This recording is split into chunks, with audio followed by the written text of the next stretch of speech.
shake it all you want. I tell you, God bless you with a piece of bumper. Shake it all you want. Girl, shake it all you want. Baby, shake it all you want. I say, look, truck rolling. I tell you, bam, bam, rolling. Wow, look, rum drinking. What? My head spinning. Someone say, oh, oh, gosh. Papa Botier. We Papa Botier. Well, look at Bam Bam Day. Say, look at Bam Bam Day.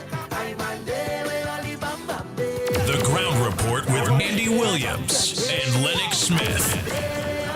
Turn up the vibes.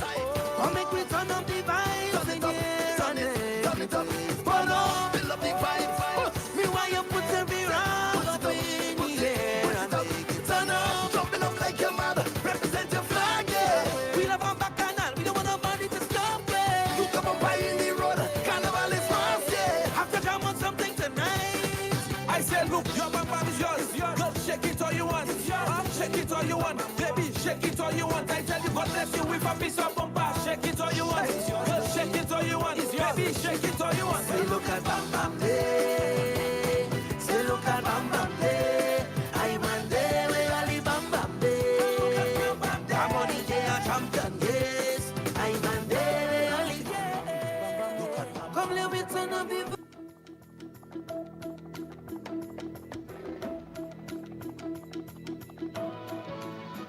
Good morning. This is your TTT News Update. I'm Carrie Roberts, making the news at this time. Prime Minister Kamala Persad-Bissessar is set to attend the 50th regular meeting of the Conference of Heads of Government of the Caribbean Community, or CARICOM, from February 24th to 27th, 2026. The meeting will be held in Basté, St. Kitts and Nevis, under the theme Beyond Words, Action Today for a Thriving, Sustainable CARICOM. It will be chaired by Prime Minister of St. Kitts and Nevis, Dr. Terence Drew, who assumed the chairmanship on January 1st. Prime Minister Persad-Bissessar will lead a national delegation that includes Minister of Foreign and CARICOM Affairs, Sean Sobers, Minister in the Office of the Prime Minister, Nicholas Morris, Chief Secretary of the Tobago House of Assembly, Fali Agustin, and senior government officials. The Prime Minister is scheduled to deliver an address at the opening ceremony on February 24th at the Marriott Dome in Frigate Bay. On the margins of the meeting, Trinidad and Tobago will pursue bilateral talks aimed at strengthening economic cooperation, trade, security, and development. In more news, compensation is currently being considered for businesses impacted by the ongoing disruptions on the sea bridge caused by the cargo vessel Blue Wave Harmony. During a press conference on Sunday, Tobago House of Assembly Chief Secretary Fali Agustin announced that the Division of Finance has been tasked with conducting research to determine the economic impact on businesses. And that unit is being asked to ascertain the cost to business for this period between January 12th and present, with the downtime we have had with the vessels. What is that true cost? And so as to avoid speculation, and people just calling figures out, we need to know the true cost, and that will assist the Tobago House of Assembly in seeing what measures it needs to put in place to ensure that we keep our businesses afloat, given what they have experienced over the last couple weeks. Mr. Agustin noted that the THA itself has also been affected by the disruptions on the sea bridge. I met with the Study Park Enterprise Limited on Friday. I had a meeting with them on Friday, and they projected to me how they are not able to get sufficient bitumen on the island. They have them in Port of Spain, in Trinidad, but can't get them up because of the issue with the ferry. That was just on Friday. I am being advised that, if I go to the larger supermarkets on the island, the larger ones, it will look as though things are okay, the shelves look well. But if you go to the rural parlors and shops, then some goods are not filtering to them. He also indicated that he is scheduled to meet with the Tobago division of the Trinidad and Tobago Chamber of Commerce. In some crime news now, officers of the Trinidad and Tobago Police Service have seized more than $6.3 million worth of cannabis during an intelligence-led operation in Gasparillo. Officers received information that a large shipment of narcotics had been imported from South America and was being stored at Reform Phase 4 residential development. During the operation, officers found 109 packets of cannabis weighing just over 57 kilograms with an estimated street value of TT $6.3 million. They also seized nearly 120,000 TT dollars in cash and 146 US dollars. No one was present at the apartments at the time of the searches, but police say investigations are continuing and arrests are expected. In some sport now, Trinidad and Tobago cyclist Nicholas Paul delivered on expectations, capturing his third medal of the Pan American Elite Track Cycling Championships in Santiago, Chile. The Gasparilla native won gold in the men's sprint final on day 4. Paul did it in the first 2 rides to defeat Colombia's Christian Ortega in Saturday's final, adding another gold from the Keirin event on Thursday. So Nicholas Paul has 2 golds, Tennille Campbell has 1 gold from the scratch event. Akil Campbell brought home the bronze medal in the scratch race. And the men's team sprint of Zion Pulido, Kwesi Brown, and Nicholas Paul took bronze. 3 gold and 2 bronze medals for Team TTO at the Pan Am Elite Track Cycling Championships, which ended on Sunday in Santiago, Chile. And that's what's making the news this morning. But joining us right now is the host of Trinidad and Tobago Today, Famala Bakaran. Good morning, Famala. Good morning, Carrie. How are you this morning? Happy Monday. Happy Monday. Happy Monday to you. How did your weekend go? It was good. You know, just a lot of downtime this weekend. Really tried to get as much rest as possible. But then, Carrie, I went down. That was TTT News on Talk City 91.1 FM. Talk City 91.1. Thought-provoking conversations, bold perspectives, voices you trust. Listen on 91.1 FM and connect on Facebook, YouTube, and TikTok. New shows, new features, big giveaways. Talk City 91.1. Your city, your voice.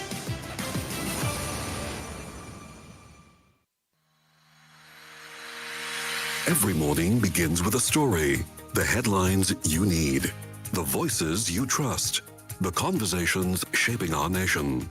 Welcome to Trinidad and Tobago Today, where your day starts informed and inspired. News that matters to you.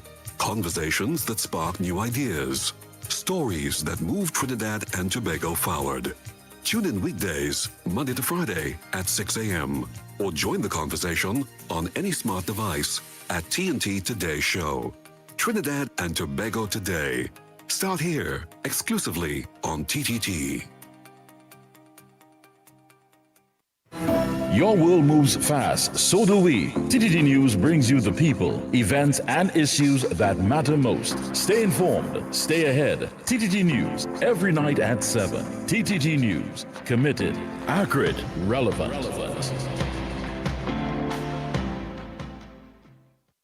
Tune in to the Holy Trinity Cathedral program on Talk City 91.1 FM every Wednesday at 9 p.m. Mark your calendar. It's a great way to stay connected with the spiritual reflections, uplifting messages, and community updates right here with us on Talk City 91.1 FM.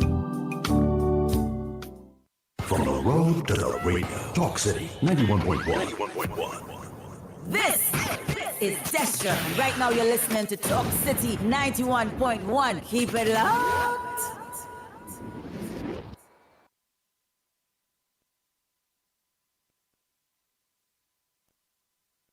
Wake up to the issues that matter most on the Ground Report. Join Andy Williams and Lennox Smith every morning from 6 to 9 a.m. for real talk, real analysis, and real perspectives on the stories shaping our nation. News, current affairs, and voices from the ground, unfiltered and unapologetic. That's the Ground Report. Weekday mornings on Talk City 91.1, where the conversation begins.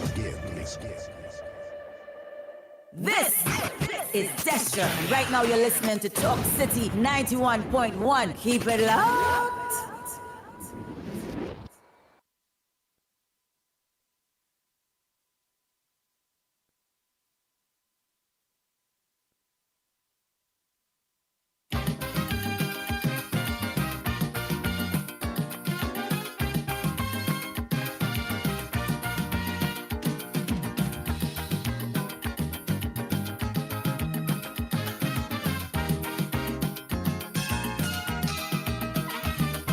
Trinidad is a boat sailing on the earth. I go sail on it.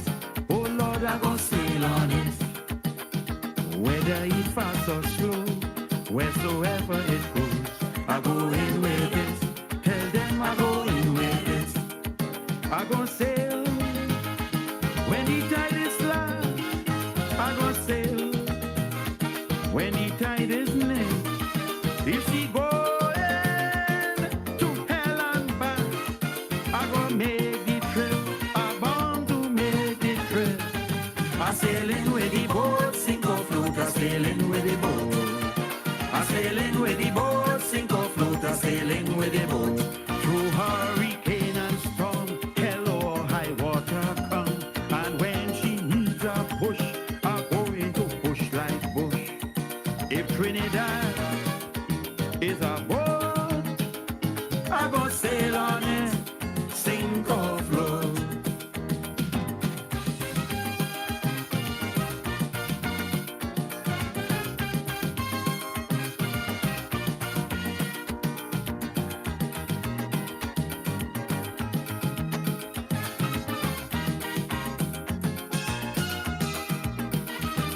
I have under scrutiny who plotting mutiny, and I watching them. I say I watching them.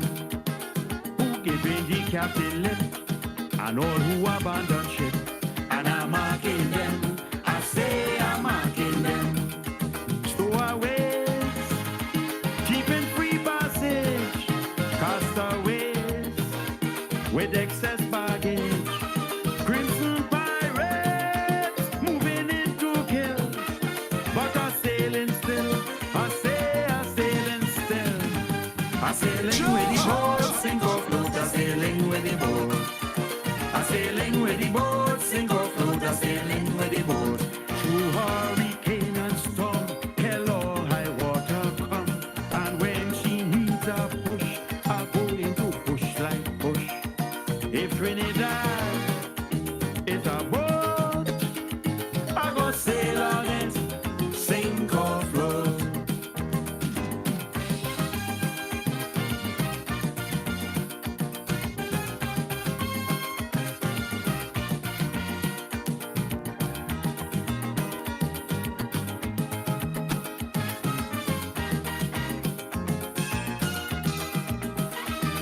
I am a sailor by birth, calypso in my throat, and I'm sailing on. I say I'm sailing on. Trinbago is my tag, white and black is my flag, and I'm moving on. I say I'm moving on. It is right that I be on board, for in spite of the small reward, as she hastens to her destiny, she ain't leaving me, no how she leaving me. I'm sailing with the boat, sink or float. I'm sailing with the boat.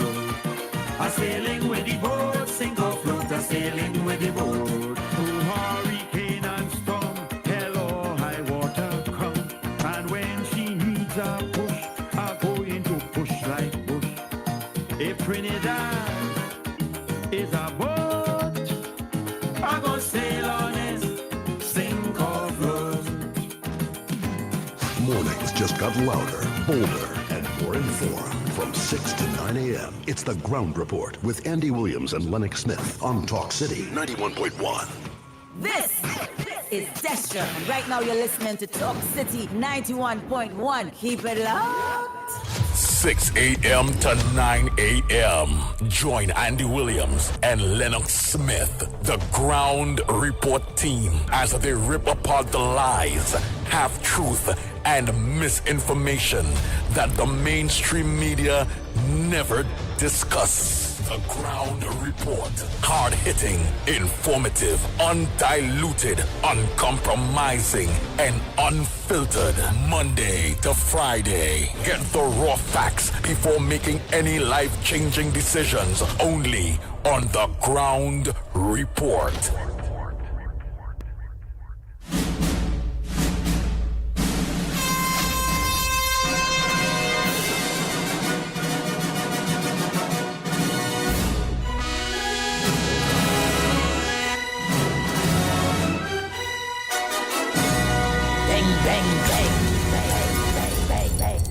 The ground report. The ground report. The government of Trinidad and Tobago is not closing down Petrotrin.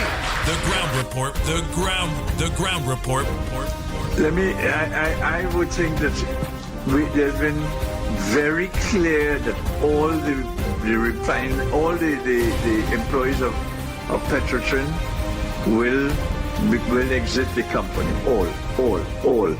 The ground report with Andy Williams and Lennox Smith.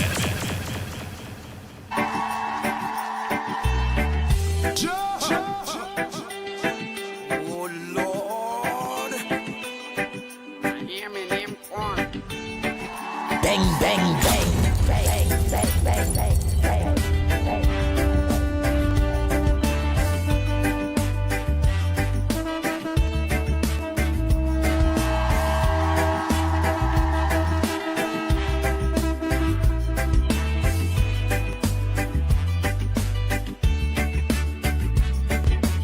Water you turned into wine.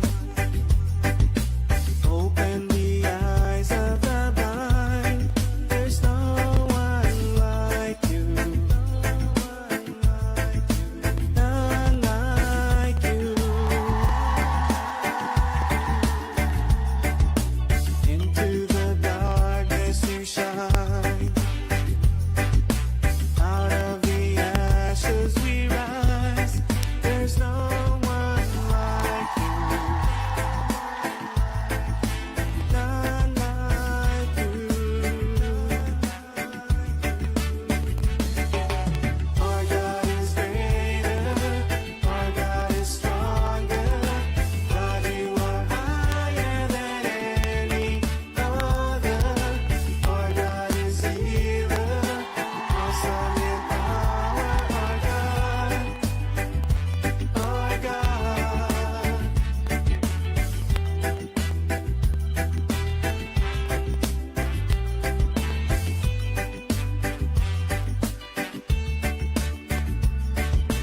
Into the darkness you shine.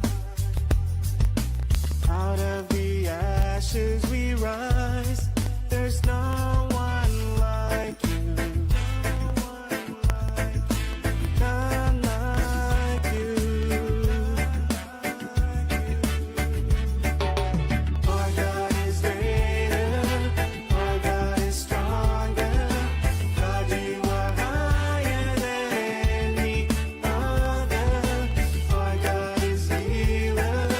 Awesome in power. Our God. Our God. Our God is greater. Our God is stronger. Oh boy, oh boy, oh boy, oh boy, oh boy. Good morning, Trinidad and Tobago. Time check. Yeah, it's approximately 17 minutes past the hour of 6 o'clock. And you're listening to the Ground Report. Oh, you're truly the pitbull of radio in the studio. Hello, Mr. Pleasant. Good morning to all of you that are looking on to us on Real Media TT on Facebook, Real Media TT on YouTube, Corridor Transformation. The Ground Report on YouTube. Not forgetting on Talk City, or Talk City 91.1 FM on YouTube and on Facebook. Good morning to you all.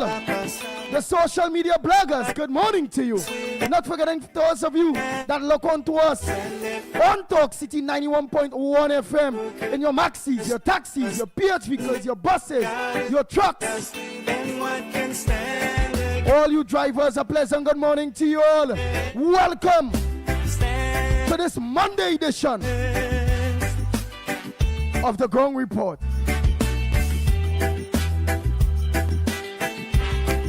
Bang, bang, bang, bang, bang, bang, bang, bang, bang.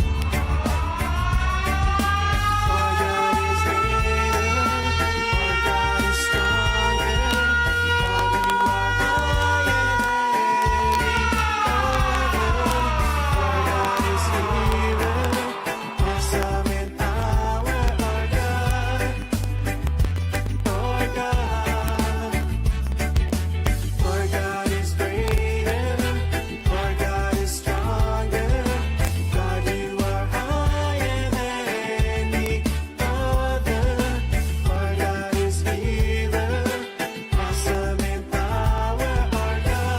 Let me say pleasant good morning to Wendy and John on our Facebook. Comment on Facebook, man. Hey, Matilda Rhodes, a pleasant good morning to you on Facebook, yeah? Oh boy, not forgetting to do that. Mohan on YouTube, good morning. Jillian John, YouTube. Hey, Desmond Hines, good morning. Just Cool, a pleasant good morning to you. Elizabeth, good morning to you. Oh boy, oh boy, oh boy. Hey, Troy Smith, good morning. Hey, Sibrangani, a pleasant good morning to you. Bisnat Prasad, good morning. Peter Samlal Singh, a pleasant good morning to you. That what we talking about, eh? Oh boy, oh boy, oh boy, oh boy. That what we talking about.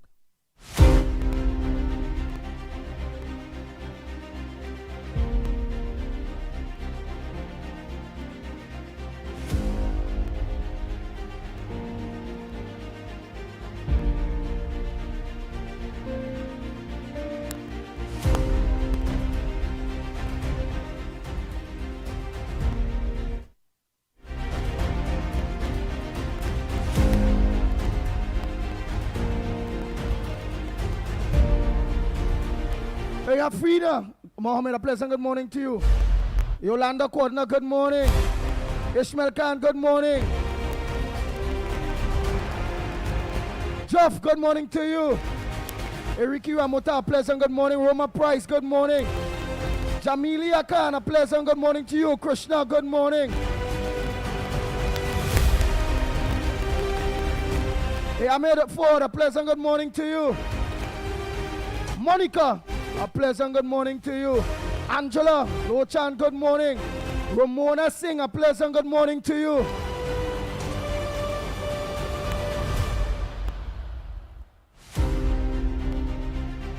Marilyn Cicharan, a pleasant good morning to you. Anthony Ford, good morning. Carmen, good morning. Gloria Escala, a pleasant good morning to you. Rol Passad, good morning. Hey, Felix Monty, good morning to you.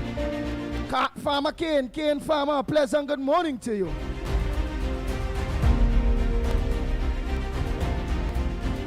Ann Moon Sami, a pleasant good morning to you. Michael Scotland, good morning. Budram John, good morning to you. Joyce Ram, good morning. Hey, Angelina Ramcharan, a pleasant good morning to you. Darren Daniel, good morning to you, my brother. Hey, Kishan Ali, a pleasant good morning to you. Lucy.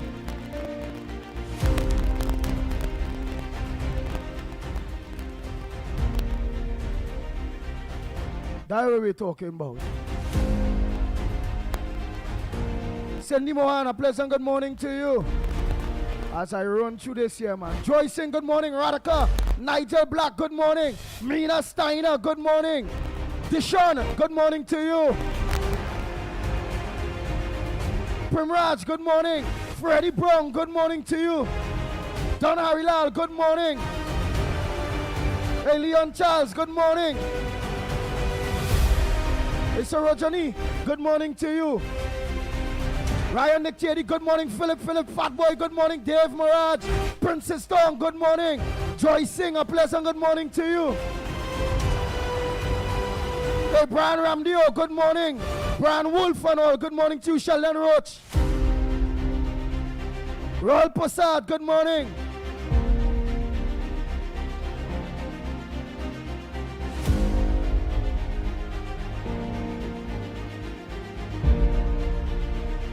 Hey, Daniel Ramda, pleasant good morning. Mr. Francis, the old teacher, pleasant good morning to you. Indra, good morning. All Bryans, a pleasant good morning to you all. Nigel Black, good morning. Rosalia, pleasant good morning to you.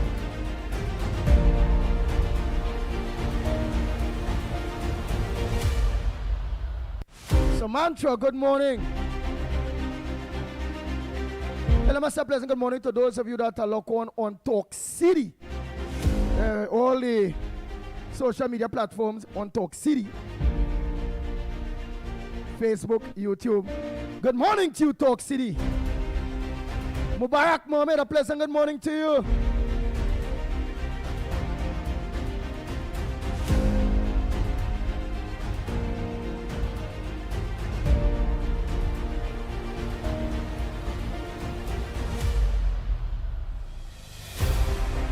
Well, let me say a pleasant good morning to Director Snipes. A pleasant good morning to you. Pleasant good morning, Andy. Pleasant good morning, Trinidad and Tobago. Nice. Everything good on your side? All is well. Nice. Hey, Frank James, good morning to Trini Nairo. Good morning. Before I go into some of those headliners here, Trinidad and Tobago, let me say, Lennox Smith, a pleasant good morning to you. Yes, indeed. Of course, a pleasant good morning to you as well, my friend. And of course, a pleasant good morning to all and sundry in Trinidad, East, West, North, South, Central. Our friends in Tobago, we have been hearing a lot from you these days. So let's hope that situation with respect to that new cargo boat will, of course, cause you to express yourself, and not necessarily negatively, but maybe by way of solutions. And then, of course, our friends, whether you are diasporal or otherwise, when whatever part of the world you are in at this point in time, and what time of the day it is, a pleasant good day to you. Yes, nice. Indeed, my... Oh boy, when we see headlines of the Guardian here, patience running out. Farley apologizes to Tobagonians over ferry crisis. Where's compensation? Where's compensation to business owners? Well, Tobago's House of Assembly have money, boy. The way in compensation to business owners. What we go say? What says thou, Lennox Smith?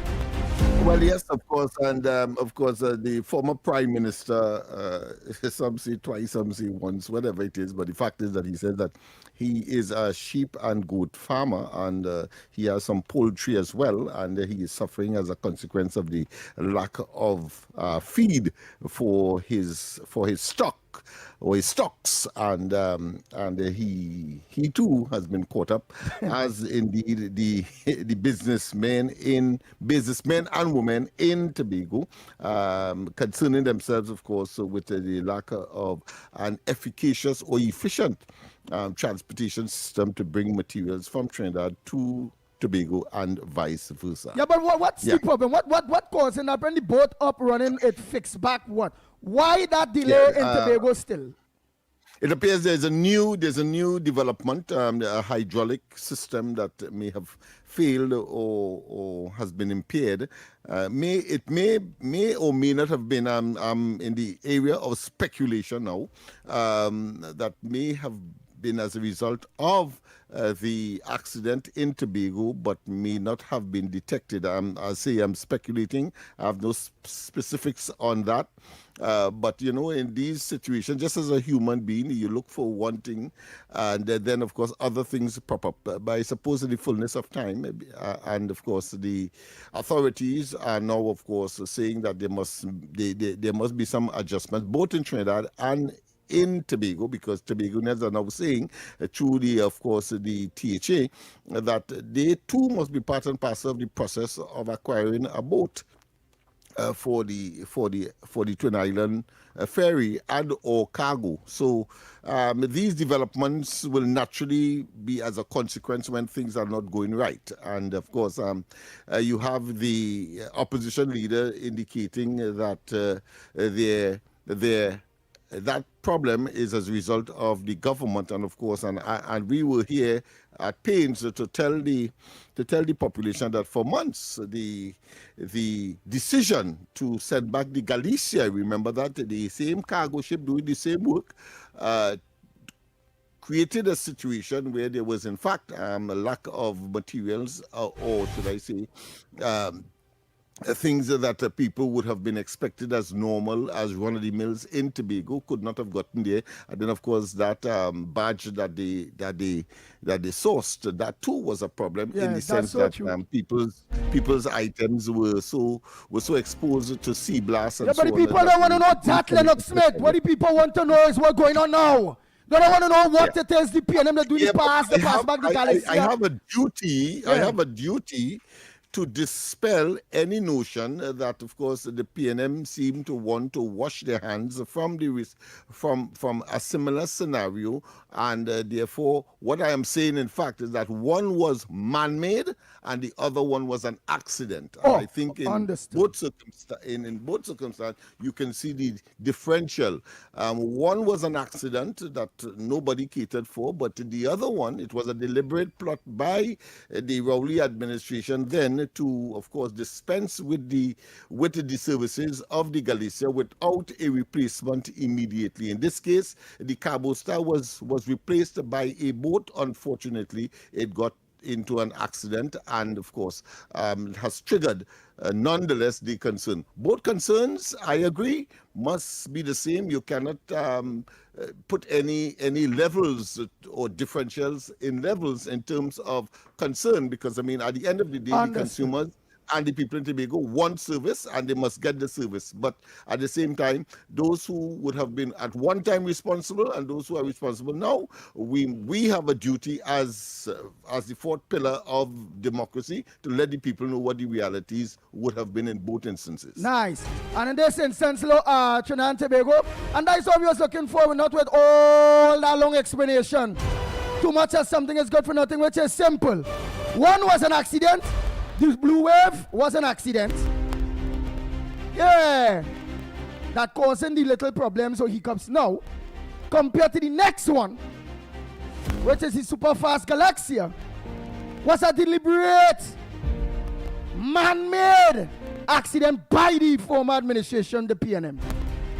But, as Fali August rightfully did there, as the man in charge of Tobago, he apologizes to you, the people of Tobago, and looking to make sure and see if we can get this thing resolved as swiftly as possible, because it all boils down, the responsibility now is in the hands of the Tobago House of Assembly and central government, which is at this point in time is the UNC government. They are responsible to make sure they get that up and running. Must bring remedial action as quickly as possible to this situation. In addition to that, of course, one of the political parties is calling for Fali's resignation, and of course the former Prime Minister Rowley, whose animals are being affected, is of course talking, but not so vociferous or not so intense or not so deliberate. But certainly you could see the trend suggesting that, well, he got all of the seats that he wanted and so on, and one didn't expect, in other words, that this situation would develop. Of course, being very hypocritical and, of course, self-absolving. Yeah. So true it. Hey, police sees 6.3 million in cannabis. Officers of the Trinidad and Tobago Police Service seize cannabis valued at over $6.3 million during an intelligence-led operation in Gasparilla on Saturday. Police said officers received information that a shipment of narcotics had been imported from South America and was being stored at a location in Gasparilla. Further intelligence identified two premises within the Reform Phase 4 residential development. Surveillance was conducted at both locations and coordinations was established that led to that whole seizure. 6.3 come from South America. I might make a guess. It had to be Venezuela. Maybe. Colombia. There's a particular appellation, if you would call that, or a kind of designation of that kind of cannabis, and it originates from Colombia, so the saying that is Colombia. But we also see murder toll going to 55 murders, but we also read in here 3 killed in 2 gun attacks in East Tobago. Any on your side, Lennox Smith? But farther afield along the East-West corridor, and in fact, the one in Diego Martin, 2 there, and then of course one more recently in Tonopuna, 2 again. And then, of course, there was something in the Bamboo as well, a returning resident, if you want to call it that, that has some record, known to the police, in other words, and he was gunned down in attempting, of course, to get some eats at but he returned. in the bamboo, yes. So he returned, right? Gone to the police. And he returned and let the criminal elements and them and all who where he maybe do something or may not do something, where police looking for you, criminal looking for you, everybody looking for you, maybe an ex-girl looking for you, or your wife or a brother-in-law, somebody, and you make it known that you return. So it looked as though he felt that would have been over and done with, and people would have forgotten. But the reality is that once you are so deeply entangled, it's very difficult to extricate yourself. Especially when you have, of course, people who might have been associated with you, have some bad experience, still living. I think he should not come. He should not have returned to Trinidad at all. But then the next big question I will ask is, but those people, whoever it is, when he wholly in mind for so long and just was waiting for he to touch back down by, that's how dread it is. Yeah. The killing in Mango Rose, for example, was as a consequence of the young man that found his death. And we saw the video where the guys were running up the hill towards Low Place in Laventille. And they waited. The funeral was over, carnival was over. And then, of course, they simply execute a drive-by, and where that was failing, they then exited the vehicle where all the assailants were in and go up the steps of that high-rise, AGC high-rise, and, of course, executed. Of course, one died and two are still nursing their wounds in the hospital. Wait. Let me hear about that one, that gunplay. Where was that on Hollywood? That was a Hollywood on movie. Duncan Street, the corner of Duncan Street, just before Cambule and just before the Mary Monarch had raised its head. I know about that one. So I swear that was on BBC. It was all over. It went viral. Oh well, I really thought. It went viral? I really thought that was a Netflix movie you watch, and tell me, well, over the holidays, you was watching Netflix and men jump out car and men run up building. I saw it as well. And my son, he's only 10 years, and he went out the road to purchase something, and all the commotion was there, police, etc. And he saw what was transpiring. I mean, and that tells me the difficulty that young people have and parents have, in fact, to, of course, have, their offsprings walk the straight and narrow in such circumstance, because you have to warn him and tell him, like, don't go. And there's an assumed position, as I've always said, in those communities where, of course, gunshots and these things ring out almost on a daily basis, that the assumed position that you get into the bathroom, where, of course, is much more solid in terms of concrete and so on, and get on the floor. There is regular drills in families because of that situation. So it's very horrendous. Okay. And why am I giving those graphic details? To let you know of my very, very, very deep concern that the Zoso bill was not passed, and those who have been responsible, both the independent senators and the opposition, must understand that is repercussions of that myopic disposition they would have taken, not in the interest of the community and the nation, but of course in whatever selfish agenda that they may be pursuing. All right. So how that movie went Monday and Tuesday again, that Netflix, so they say, what I do? How it play off? The young man was in a vehicle coming up Duncan Street, heading north, and of course gunmen ambushed him right there. He tried to run. He was killed right there. And then, of course, they ran along Piccadilly Street and up. So they ran for others. Wait. All right. The man who they're looking for was killed there, right by the vehicle where he was in. But other assailants run out the vehicle and they take off. No. Nobody. He was by himself. But there were three of them that launched the attack. Right. And they ran. They ran. Yeah.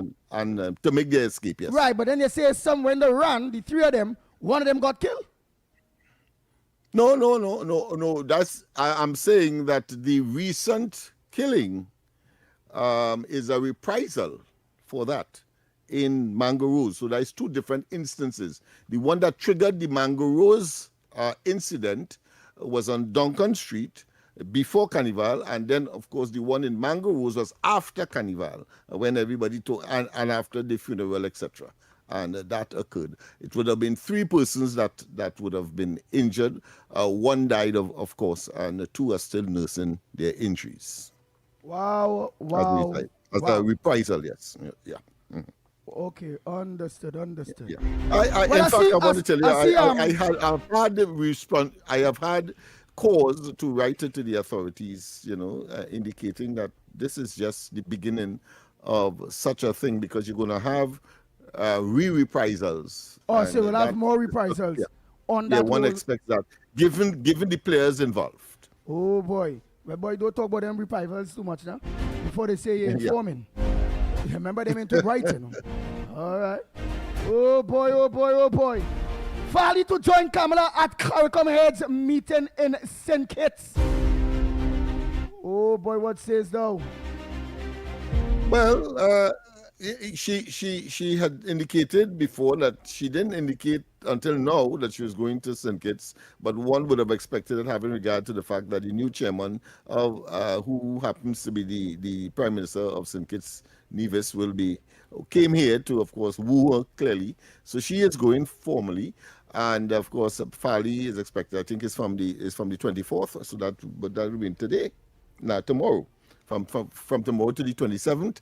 And then, of course, as we said, she did confirm that she'll be going to Suriname on invitation of the energy initiative that country would be hosting, and where she'll be giving the feature address. Nice. Trying to go here, we're going to take a break and come back. When we come back, we want to open the lines for you. How was your weekend? What's on your front burner? What's supposed to make news that not making news? What myself and Lennox Smith ain't discuss that you want to discuss and need it out there, right on this big program, The Ground Report. So we'll be back. Get yourselves ready. Send your voice notes. Yes, send your voice notes. And make your calls. You all know the numbers when we come back. You all know the numbers. We'll be back. Director Snipes, let's take that needed break. Tobago. Anytime, anywhere. Join us nightly at 7. TTT News. Committed, accurate, relevant. Talk City 91.1. Thought-provoking conversations, bold perspectives, voices you trust. Listen on 91.1 FM and connect on Facebook, YouTube, and TikTok. New shows, new features, big giveaways. Talk City 91.1. Your city, your voice.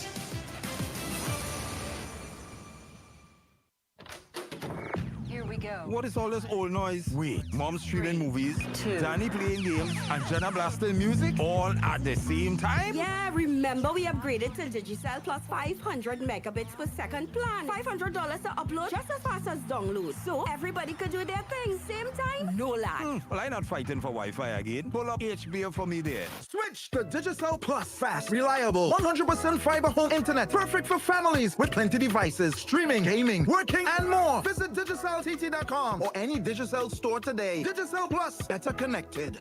This week on Taking It Front, we bring you a powerful and timely conversation. Join Derek Charbodi, law enforcement officer, counselor, mentor, manager, and founder of the St. James Police Youth Club, celebrating 3 decades of dedicated youth service. On Talk City 91.1 from 12:30 to 1:30, Derek speaks directly to Generation X, exploring the many challenges facing this generation and their parents, from discipline and mentorship to social pressures and changing values. More importantly, he'll be seeking real solutions, offering insight, guidance, and practical ways forward for families and communities. That's Taking It Front with Derek Charbodi. Talk City 91.1 FM from 12:30 p.m. to 1:30 p.m. Real talk, real solutions, real impact.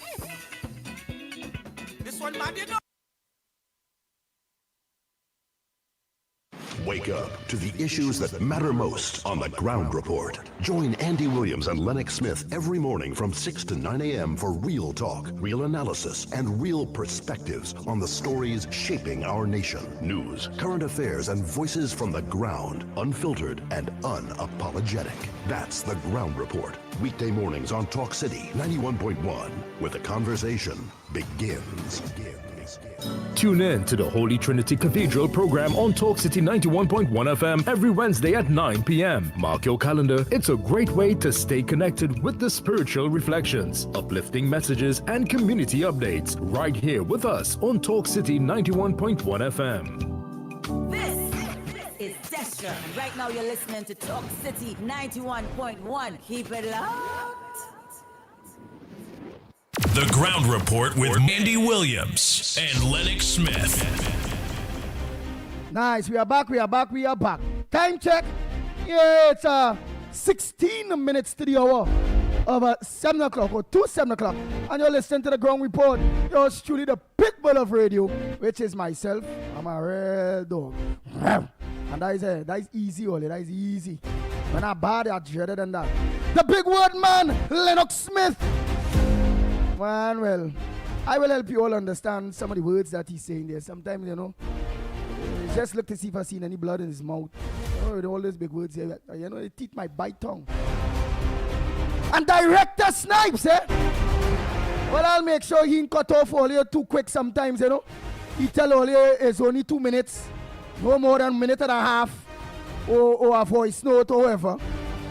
But he have his work to do because he have bills to pay, commercials to pay, a clock to look at.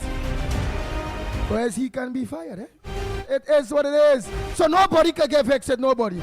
Everybody have a role to play, including you all.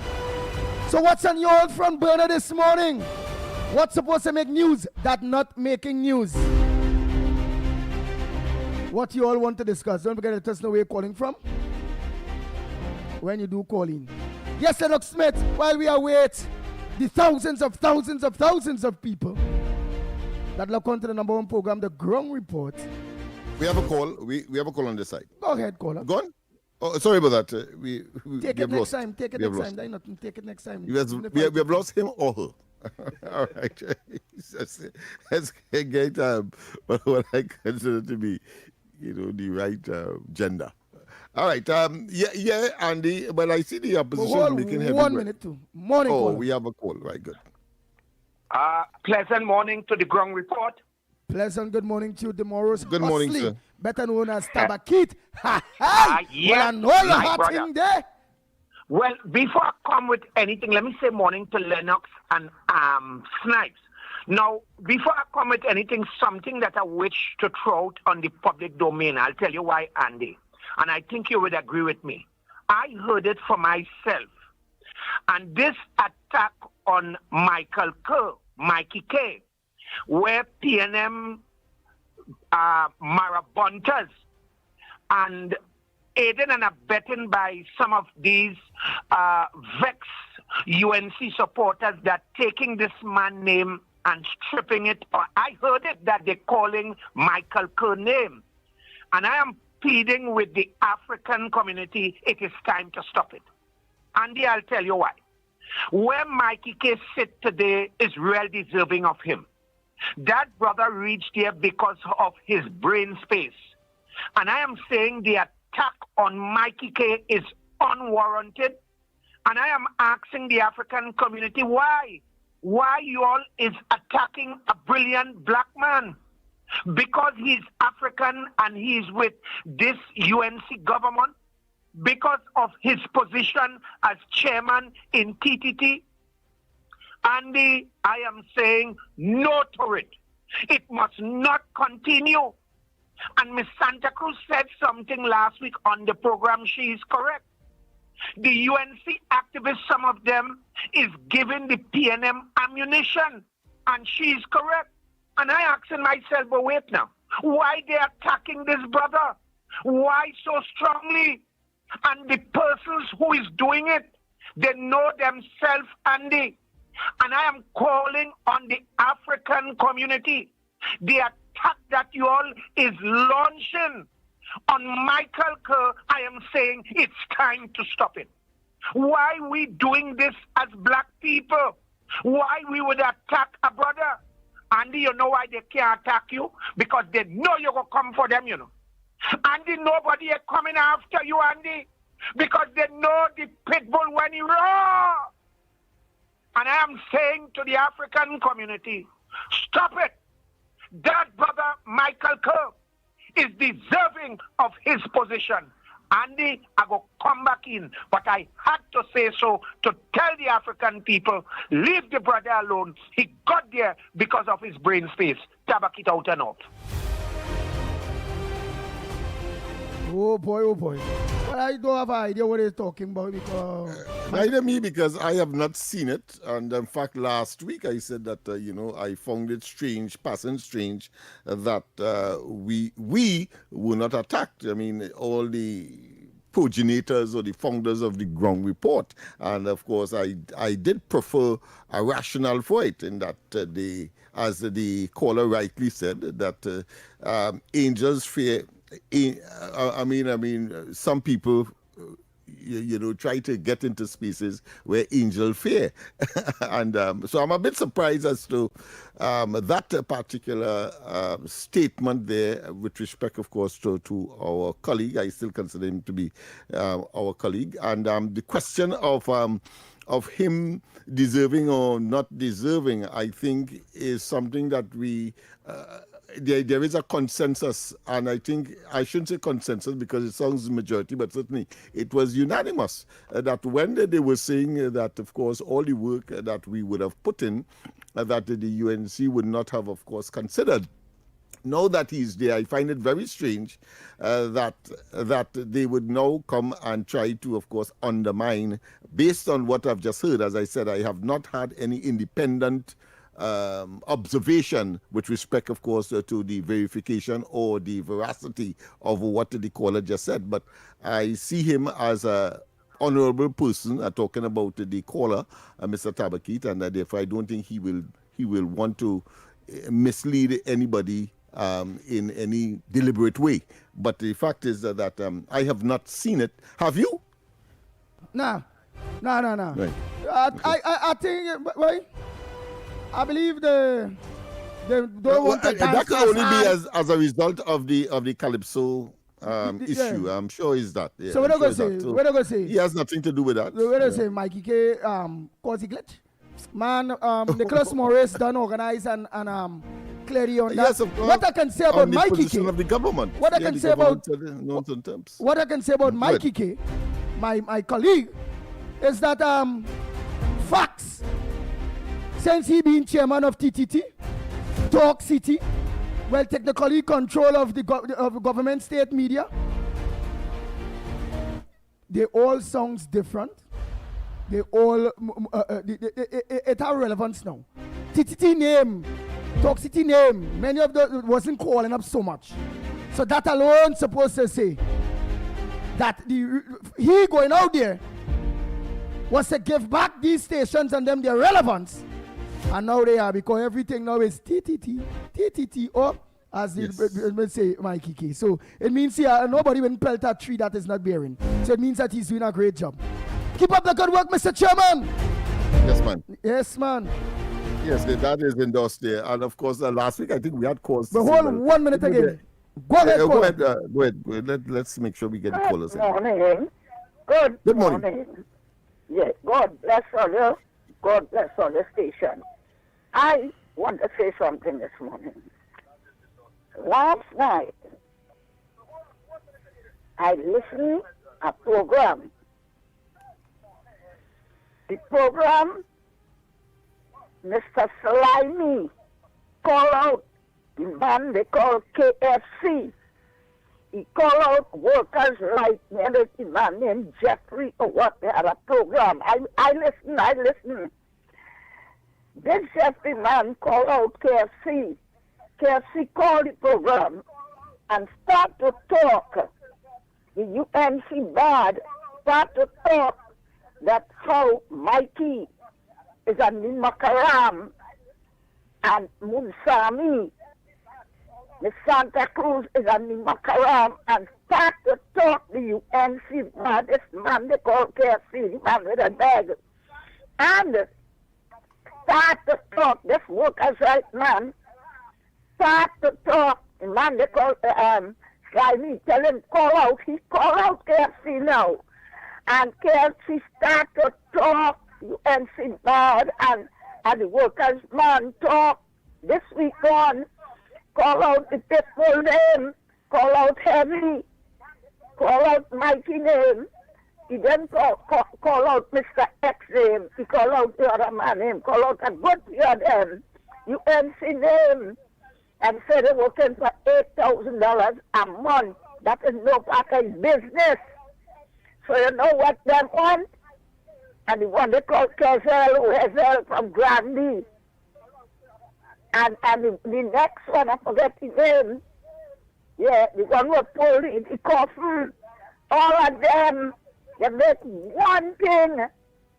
And they talking, and they have this KFC man dragging down the UNC name and Mikey name. And this Munsami name. All over, he don't need nothing. What he need is nothing. You hear? So I telling all you have a clean program and a good program. Please keep it up and don't let that KFC dirty man come and dirty all the program, because all the PNM station is doing and calling all the name and calling Mikey name. He know what is the meaning of the Macaram. I want to make him know the meaning of that calling Mikey K and Munsami that on all the PNM program. Mikey never eat his salt. The Santa Cruz never eat his salt. He never feeds them. But he calling them the Macaram. If I see he dying for a drop of water, he cannot get it. UNC is my party. Canada is my prime minister. And all you is my people. Thank you, children. Thank you very much. Oh boy, oh boy, oh boy. Andy, good morning to you, Lennox, Mikey, Snipes, and to everybody out there. Andy, I have a very serious front burner, but I had to pray, right, and beg Jesus to cover my mouth before the wrong thing come out. Andy, I don't know who is the lowlife, the degenerate, who gave KFC my number. That yesterday, instead of KFC kneeling and worshiping God, or going planting a garden to help mine and his family, KFC decided to WhatsApp me, right? Trying to disguise his voice, but he figured I don't know him. And then he exposed himself, right? And KFC decided to torment me until I blocked him, right? With the most disgusting, stinkiest comment that any man could tell a woman. He acted as though he didn't come from a woman. He doesn't have a wife and he doesn't have 2 children. And anybody wishing to get the voice notes and the text messages, I'll give it to all you. I'll give it to all you. Right? KFC feel that he can come and tell me what he wants and get away with it. Let me tell you something, Andy. Imagine. Oh boy, it stopped short there. But all I will tell each and every one of you, today we will entertain that. But I really and truly on the ground report, I really don't want to hear about whoever is who slimy, whoever is this, whoever that, whoever the other, on this big program. Because again, all they'll be doing now is giving, putting fuel to the fire based on all their self-using, all their big program, which is the ground report, to now have other people curious and wanting to listen to some stupid, nonsensical program with no irrelevance other than bacchanal and stupidness. Well, they must watch the Pitbull, you know. I don't be a nobody, you know. I just fight for hungry politicians, businessmen. You see, fighting them little set of snotty set of people them there, so. Me none that can't help me. That can't help you, that can't help none of us. Lead them snotty people and them just ignore them. Why are they even talking on themselves to even listen to what crap they all want to talk or say? And then all you're going to use all your own big program to get whatever strength. Come on now, man. We only got report have relevant issues to discuss. Yeah, such as all those murders there, such as the revival killing, such as it was a safe carnival, but we can do better, such as Tobagonian suffering down to the former Prime Minister that didn't put nothing in place for goods and services. Yeah, he say he has sheep and thing there to get feed. He say he's a a sheep farmer, and he also is an agriculturist. And he need the various artilleries for in the grounds of farming. Yeah, let me see what else here it have to talk about here again that makes sense here. Oh boy, oh boy, oh boy. I really don't want this big program to be degenerated to the level of those snotty nose program them at out there, not the Gong Report. That's why the Gong Report is the biggest talk show program on radio and on social media on a morning. Yeah, bigger than Ian Allen too. Because Ian Allen is not on the morning. So all you understand it here, the hours are here, between the hours of 6 and 9. So let's continue. Yes, Lennox, you wanted to mention something there? Well, in fact, our track record proves it for itself. It's self-explanatory or self-evident because wherever we would have been in the past and now current, there is a propensity for people to simply attach themselves to what we have to say and the swaying of public opinion. So therefore, I will equally advise that whilst we are very liberal in terms of accommodating people who may have a different view, sometimes in the sphere of mischief, which is, of course, very, very conspicuous, you must not allow yourself to be attracted or focused on that. Our job is to, of course, look at developmental issues as far as we can, look at the good, look at what could be, identify mistakes with a view to correcting those mistakes as we move forward. We are clear in our minds, clearly, collectively and otherwise, that the PNM is the existential threat to Trinidad and Tobago in terms of our politics, in terms of our development, in terms of our economy. We know that. And of course, you can from the utterances and the commentaries emanating from Balize House, you can see that very clearly because it is superficial, it is superfluous, and of course is osseous or irrelevant. And therefore, we have a country to fix. They cannot identify, for example, where they would have gotten the money from, if they would have, God forbid, they would have been returned to office on the 28th of April 2025. So let us not waste time. And therefore, that vacuum, that deliberate attempt to obfuscate and to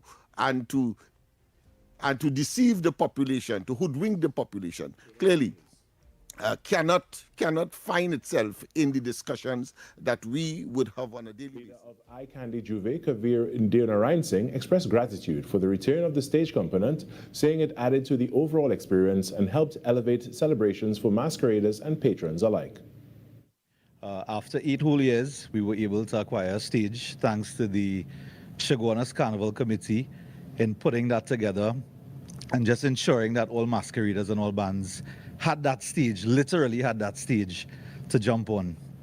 So in terms of the carnival itself, it was one of the safest carnivals and one of the best experiences, I think, all around. Eye Candy Juve secured its consecutive win in the large band category this year with its presentation, Jab, The Spirits of Juve. The first title, Eye Candy never really ventured into traditional themes, right? So for those that know the brand, for 12 years, we actually would have stayed to fantasy-like themes. But as of 2026, this year in particular, we decided, you know what, unorthodox is always good. And we decided to come with the theme, Jab, The Spirit of Juvie. And our presentation definitely was true to form. And it was very precise at the main stage for the judges. The band also walked away with the King of Juve title this year. Speaking to TTT News, its king, Keon Eccles, told us it was his first experience in Chaguanas and he was happy to showcase his talent there. Eccles said he will be defending his title in 2027. And now on to some sports. The West Indies women surrendered the 3-match one-day international series versus Sri Lanka after losing the second game in succession at the National Cricket Stadium in St. George's, Grenada on Sunday. Windies captain Hayley Matthews won the toss and elected to field first.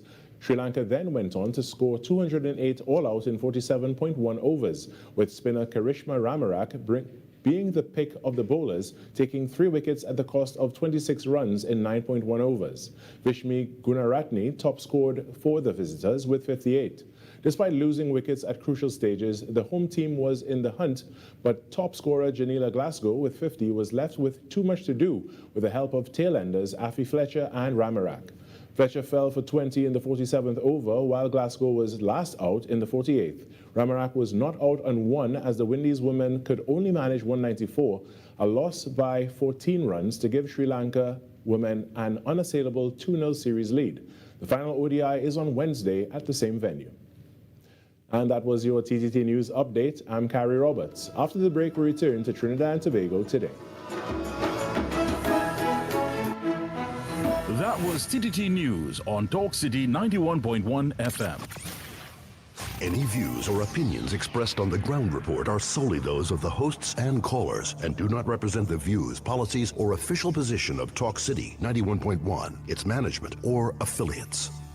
This is Destra. Right now you're listening to Talk City 91.1. Keep it locked.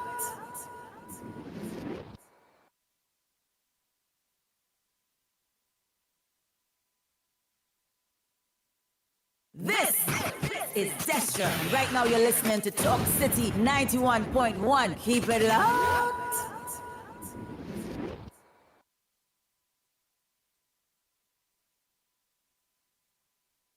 From the road to the radio. Talk City 91.1.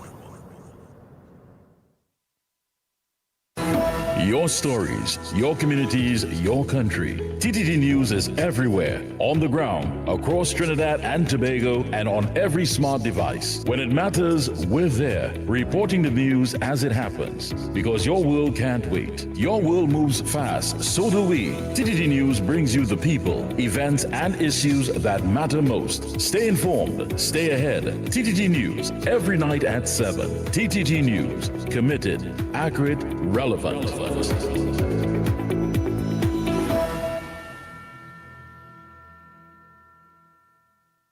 Digicel. Points get done, data get done, minutes get done, speed get done. Digicel is the real #1. Switch and done, hurry up and come cause while you're waiting, everybody online speeding. Full bars to the top, yeah we leading. Digicel have it luck and you need to switch it. Now is the right time to come in or sign up online. Digicel is one of a kind. Make up your mind and make the switch today. For 30 days you don't even have to pay. Keep that same phone number, don't worry, we've got you. With Digicel, the vibes got no way. But you have to switch today. Switch to the bigger, better network. Digicel, better together. Hard-hitting, unfiltered, no scripts, no spin.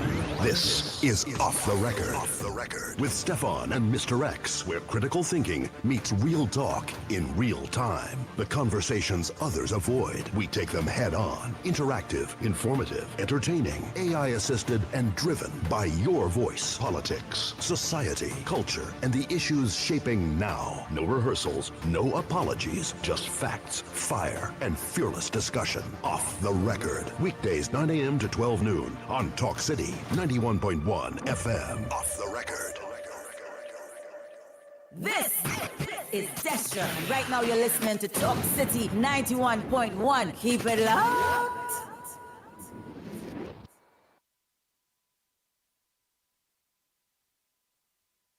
Yes, indeed. Of course, we are back. Time check is just about 25 minutes to 10 minutes past 7 o'clock. Sorry about that. I look at the wrong hands. I don't say we got to check out those glasses. My students might have taken issue with that. But that being as may, I'm not in school. But of course, but you corrected in record time. Yes, and to err is only human. It's only human. So it was an error. That being as may, prior to the break, of course, I was attempting to look at the whole question of contributions and the fact that we cannot belabor or in any way focus unnecessarily, unless of course there is some issue that is of value. But certainly when you make contributions and you observe contributions that are nestled in mischief and old talk, movelang, and it really and truly does not offer any substance, then of course one must not give oxygen, so to speak. In other words, such discourse must be asphyxiated, meaning that it must not be given oxygen. And so I would share Andy's view that we ought not to be too taken up with that kind of what I consider to be distraction, as opposed to the agenda that we have, which is, of course, to build Trinidad and Tobago from a place where we were disappointed. We are talking about $12 billion U.S. reserve, reduced to just about $5 billion by the time the 28th of April came, over almost a 10-year span. And the audacity and the temerity and the gall and the effrontery of the opposition now, who were in office and created that disaster, to, of course, try to absolve themselves, by themselves, and try to, of course, hoodwink the population by some kind of self-righteous indignation disposition, which has no place in terms of moving Trinidad and Tobago forward. Having said that, one of the issues that clearly is making the news today is the call by the present opposition leader, Penelope Beckles, as to the 20,000 jobs that was initiated and promised, and of course process was begun in order to, of course, look at the unemployment situation in the country, and claiming that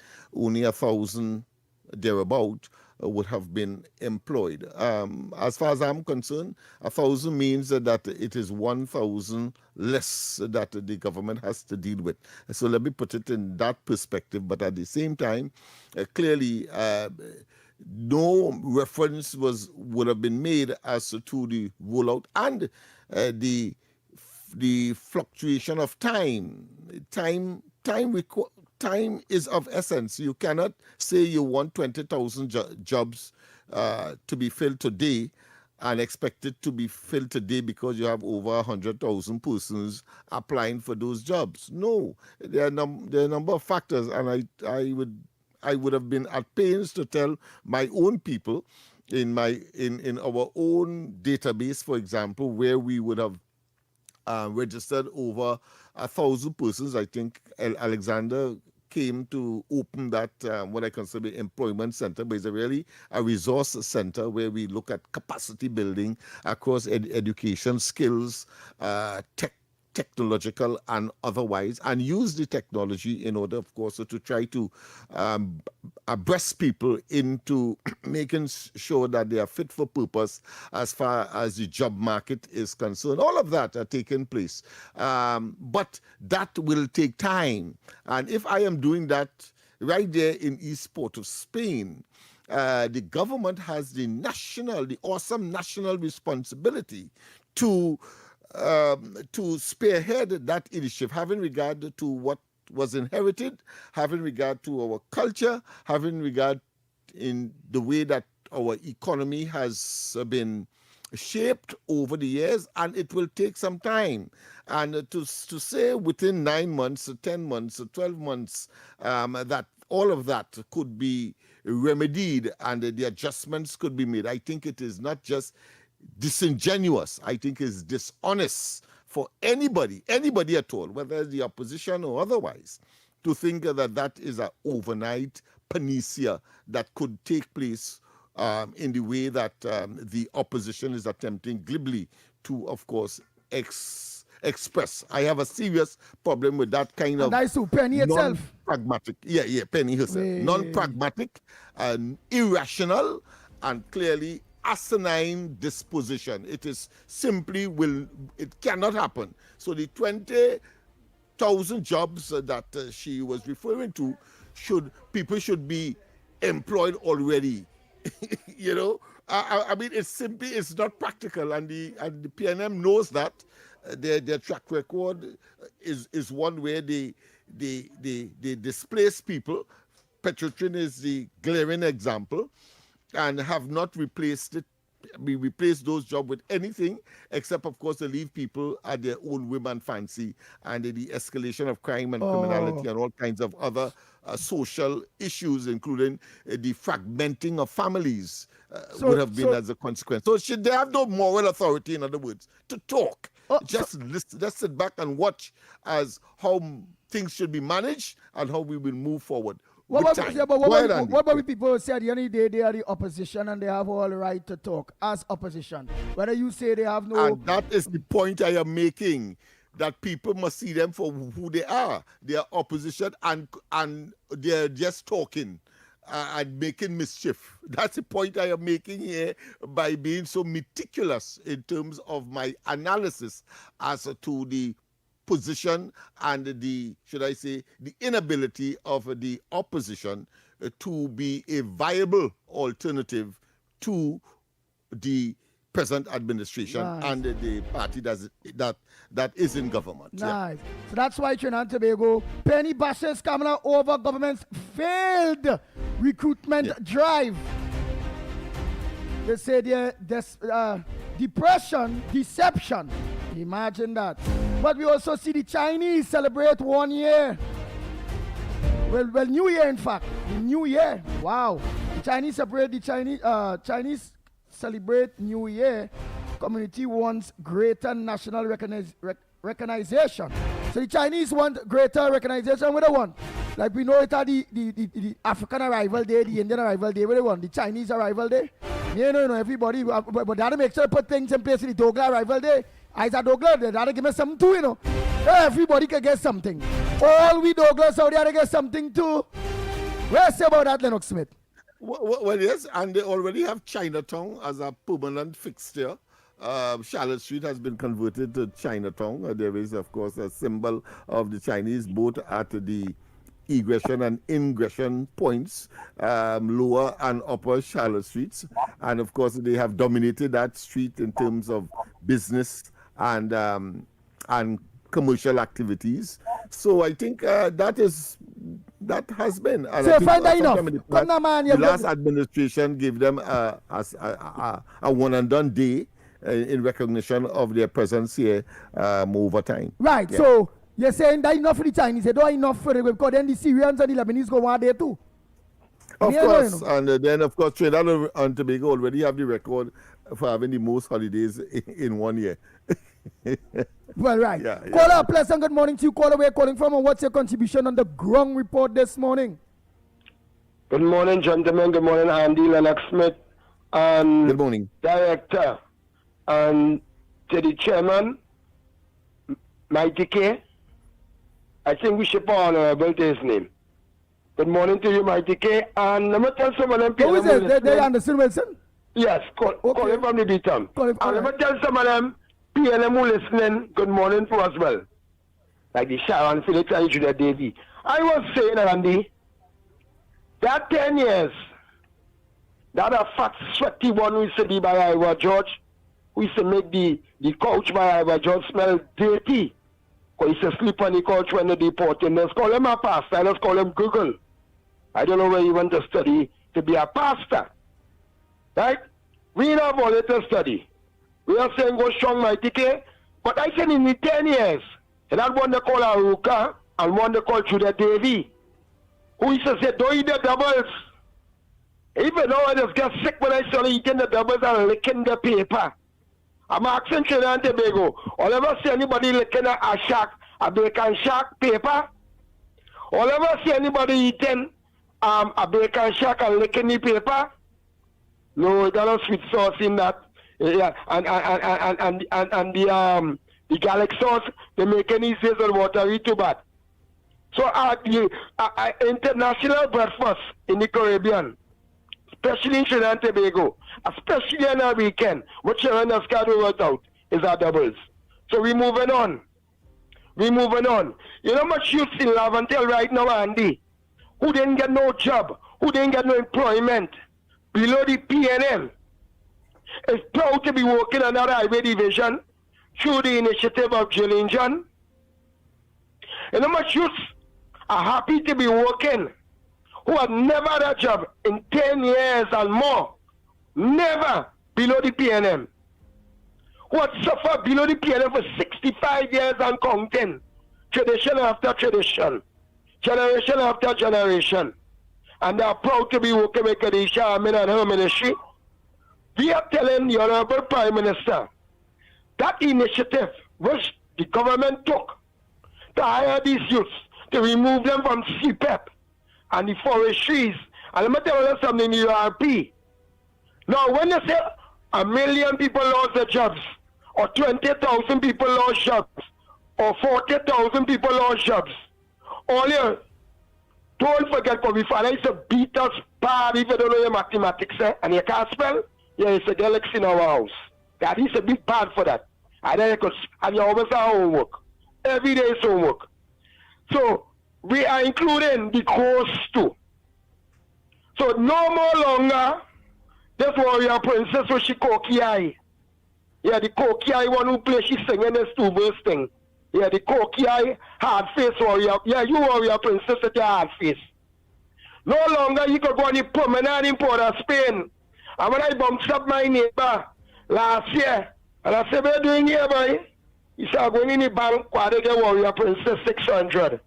I had to keep one pay, and the next pay is warrior princess soon. So the course is more hot than all your PNN. The youths are proud. I saw Nicholas Alexander going to work just now on the highway division. Proud young fella to say you work in government through the initiative of Miss Jillian John. The Honorable Jillian John, the Honorable Kadisha Amin, had employed how much youth? And they're proud to say they're working in the little 3-month thing together with the corporation. Youths are proud. He said it's not proud now. And come next month, the 1st, there are more to be hired. So, Penny, I don't really disrespect ladies, you know. I can't call you no Miss Penny. Probably the first time I may be calling your name. You take your time. Take your time. But that cover sweat, that inner sweat they give you. Rowley had not seen fit to put African in place. He put a Chinese. And you coming out to talk to Kamala? You can talk to my Prime Minister. Or you can talk to Kamala. I'm not only ready to come from my team. I'm going to have a thing called the pushback movement. One of the most powerful movements through the Gong report that all will be met with. Or you all will be met with. So stay in all your lane. Stay in all your lane. And let the government do the job. The people have been suffering for so long. All they want to come now and steadfast and hurry up. No. We ain't going to be taking no bullying in class.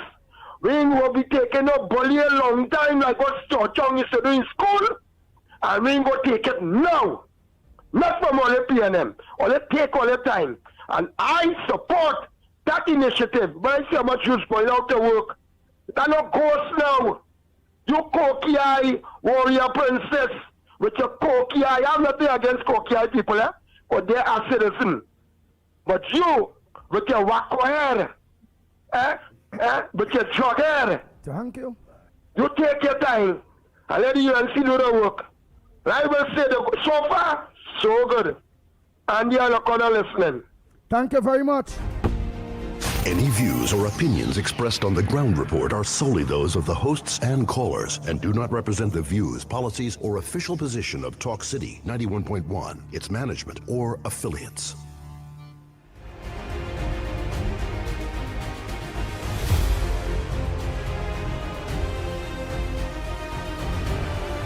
Yes, Kamala urged to use language of unity at CARICOM session. Oh boy. Let me see what that is about. Let me hear what that is about. Let me hear. MLA urged to use language of unity at CARICOM session.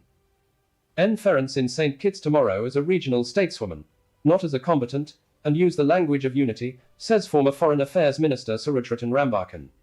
Go to St. Kitts not to win an argument, but to strengthen the region. History remembers bridge builders, not headline fighters, Rambakan added yesterday, ahead of Prasad Bises's departure today to her first CARICOM conference.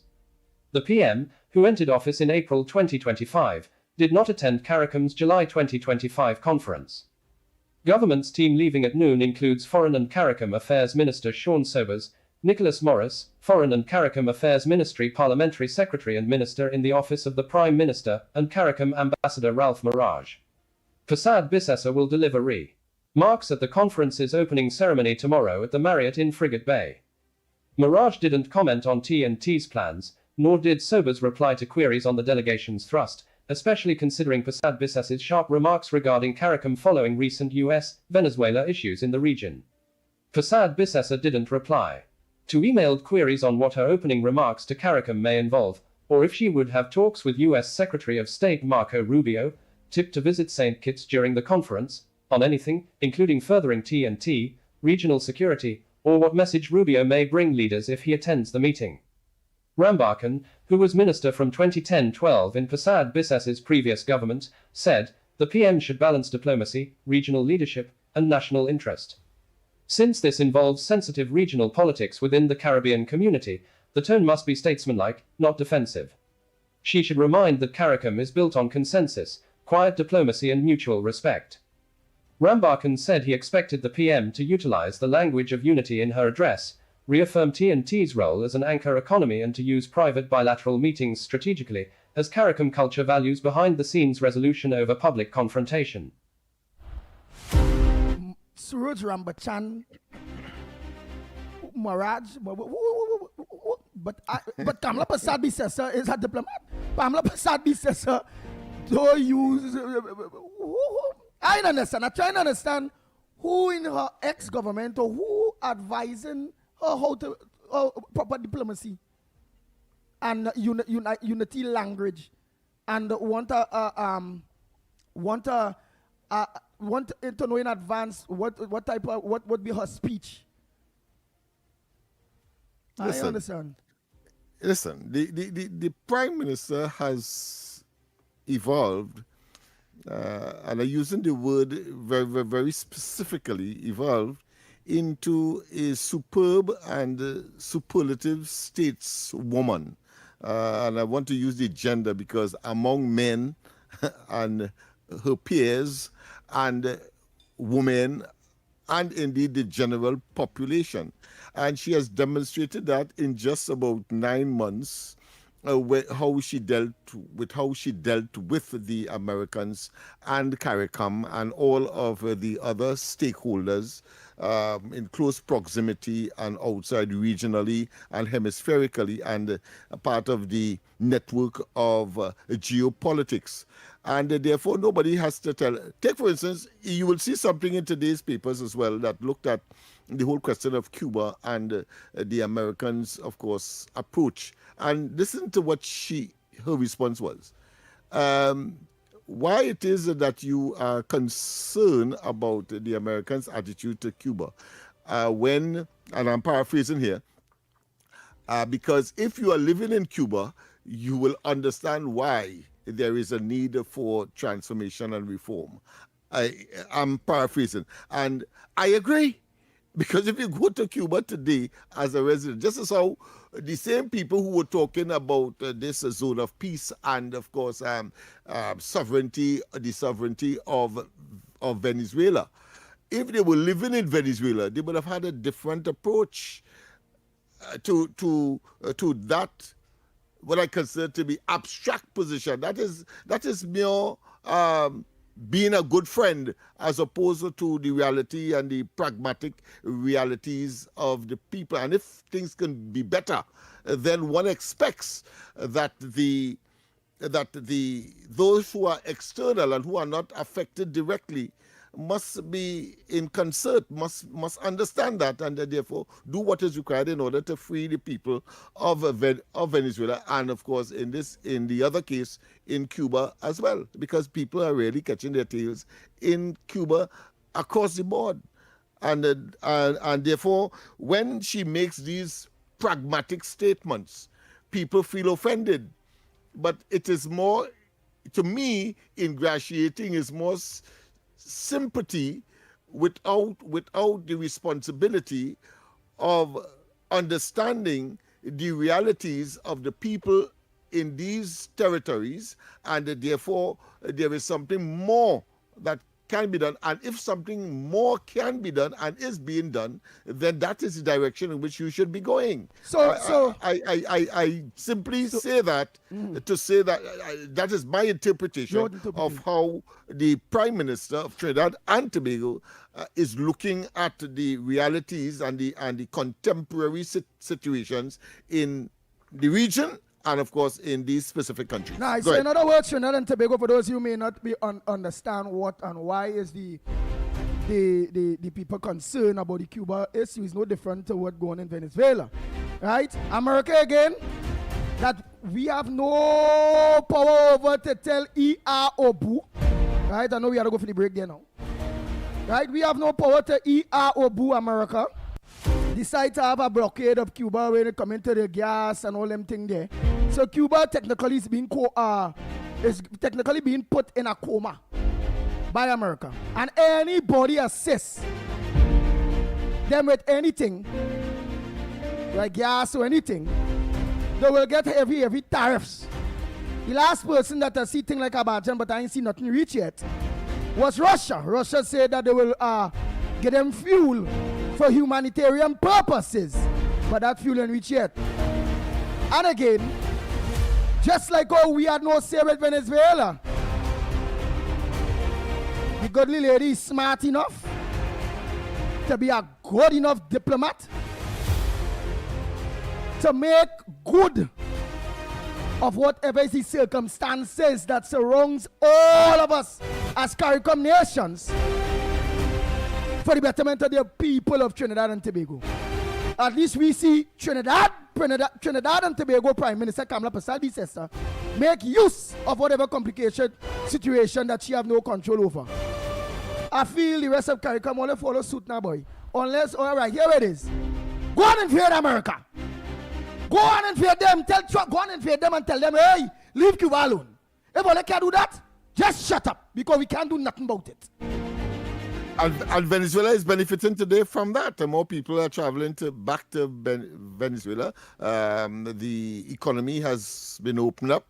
There is greater investment, and we can go on and on. And the region is going to benefit from that, because once Trinidad and Tobago can get its gas and oil industry back on even keel, it means therefore CARICOM will eventually benefit. So to look into a nostalgic mirror and talk about Petro-Caribe and all of that no longer exists.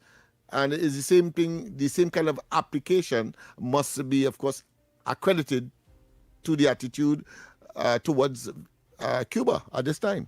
Nice. We go for the break? We go for a break? Yeah. We go for a break, and of course, Your when we come back, news, most. anytime, anywhere. TTT News brings you the facts that matter most. On air and online. More ways to stay informed. TTT News covers the stories that matter. Join us nightly at 7. TTT News. Committed, accurate, relevant. After Carnival, TNT, the show you all been waiting for. Laugh till your belly bust. In partnership with Talk City 91.1 FM and TTT Limited, 28th of February at Napa, Port of Spain. Showtime, 8 p.m. sharp. Come see the funniest guys on the planet and the man who took social media by storm, Victor St. Louis, a.k.a. Pelp. Yeah, nah, things so hard right now in Trinidad. You know, a store in town, no fire, 2 mannequin. All his funny friends. Kenneth Sipasa, the greatest story time teller ever. Shaquille, Louis Spiderman Antoine, Andrew Friday, The Saint. Me know first it's so expensive. I went and priced a plate there. You know, they're telling me $10,000 for a plate. I say, only I know sauces. And Paniska is back. Stop it, honey. Don't bring out the dog in me, you know. I better scrape you. Get those tickets now. Ronnie and Caro, Mascot, Maraval Road, Port of Spain, Bruce Bar, St. Augustine, and islandetickets.com. For ticket hotlines, call 278-5892, 316-0814, 382-9986. Laugh till your belly bust. Every morning begins with a story. The headlines you need. The voices you trust. The conversations shaping our nation. Welcome to Trinidad and Tobago Today, where your day starts informed and inspired. News that matters to you. Conversations that spark new ideas. Stories that move Trinidad and Tobago forward. Tune in weekdays, Monday to Friday at 6 a.m. or join the conversation on any smart device at TNT Today Show. Trinidad and Tobago Today. Start here, exclusively on TTT. All you ever notice how water is part of everything we do? From singing in the shower, to washing the car, to cooling off after a long day. Here's a friendly reminder from WASA. Before you move, before you relax, before you enjoy the day, pay your WASA bill. It's easy to do. Pay online anytime at wasa.gov.tt. Visit a WASA customer service center. Use the self-service kiosk or pay at authorized partners like Western Union and commercial banks. Water is life, and we're evolving to serve you. Join the evolution. Pay your bill. This message is brought to you by the Water and Sewage Authority. From hard-hitting current affairs to real community issues and the stories that matter most to you, this is where Trinidad and Tobago comes to talk. This is Destra. And right now you're listening to Talk City 91.1. Keep it locked. 6 a.m. to 9 a.m. Join Andy Williams and Lennox Smith, the Ground Report team, as they rip apart the lies, half-truth, and misinformation that the mainstream media never discuss. The Ground Report. Hard-hitting, informative, undiluted, uncompromising, and unfiltered. Monday to Friday. Get the raw facts before making any life-changing decisions. Only on The Ground Report. The Ground Report. The Ground Report. The government of Trinidad and Tobago is not closing down Petrotrin. The Ground Report. The Ground Report. I would think that there's been very clear that all the employees of Petrotrin will exit the company. All. The Ground Report with Andy Williams and Lennox Smith.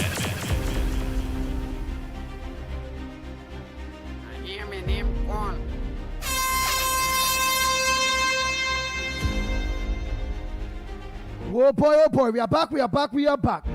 Time check. It's at 37 minutes past your 7 o'clock, and you're listening to the Ground Report. Right here on Talk City 91.1 FM. Teen dies after fall from a building. Investigation continues into an incident in which a St. James teenager reportedly jumped off a fourth floor balcony and later died at hospital.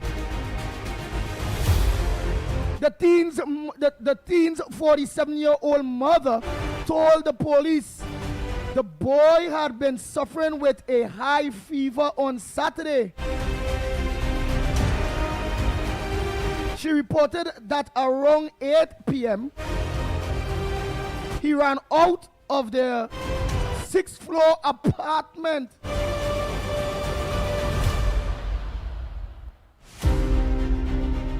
Let's hear. M building investigations are continuing into an incident in which a St. James teenager reportedly jumped off a 5th floor balcony and later died at hospital. The teen's 47-year-old mother told police the boy had been suffering with a high fever on Saturday. She reported that around 8 p.m., he ran out of their 6th floor apartment at Vierfort, St. James, and headed down to the 5th floor, from where he climbed over a security railing and jumped. The distraught woman contacted the emergency health services, who took him to the Mount Hope Children's Hospital, where he was treated and warded with a broken leg and other injuries. However, the teenager passed away around 3 a.m. yesterday.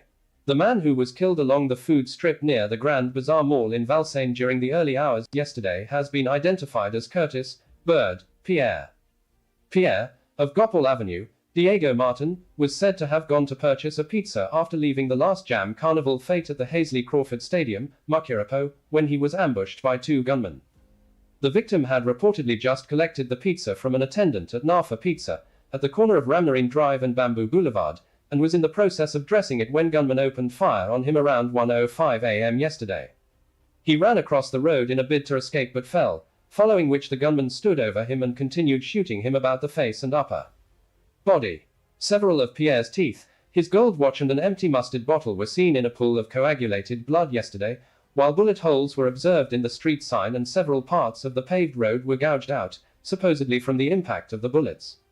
Reports indicate that Pierre, who had been in the country to celebrate Carnival, had parked his white Hilux south along the road and proceeded to order his food. It was alleged that a grey AD wagon pulled alongside his truck and stopped, facing in a northerly direction. 2 masked men, one armed with a rifle and another with a pistol, reportedly exited the car and walked up to Pierre, whose back was turned, and began firing at him. They then followed him as he tried to run and continued shooting before getting back into their waiting car, which sped off. As nearby patrons alerted police and stood looking on, 2 unknown men walked up to Pierre's truck, following which one got in and drove off with it. People close to Pierre yesterday confirmed he had been living abroad, but admitted he was known to the police.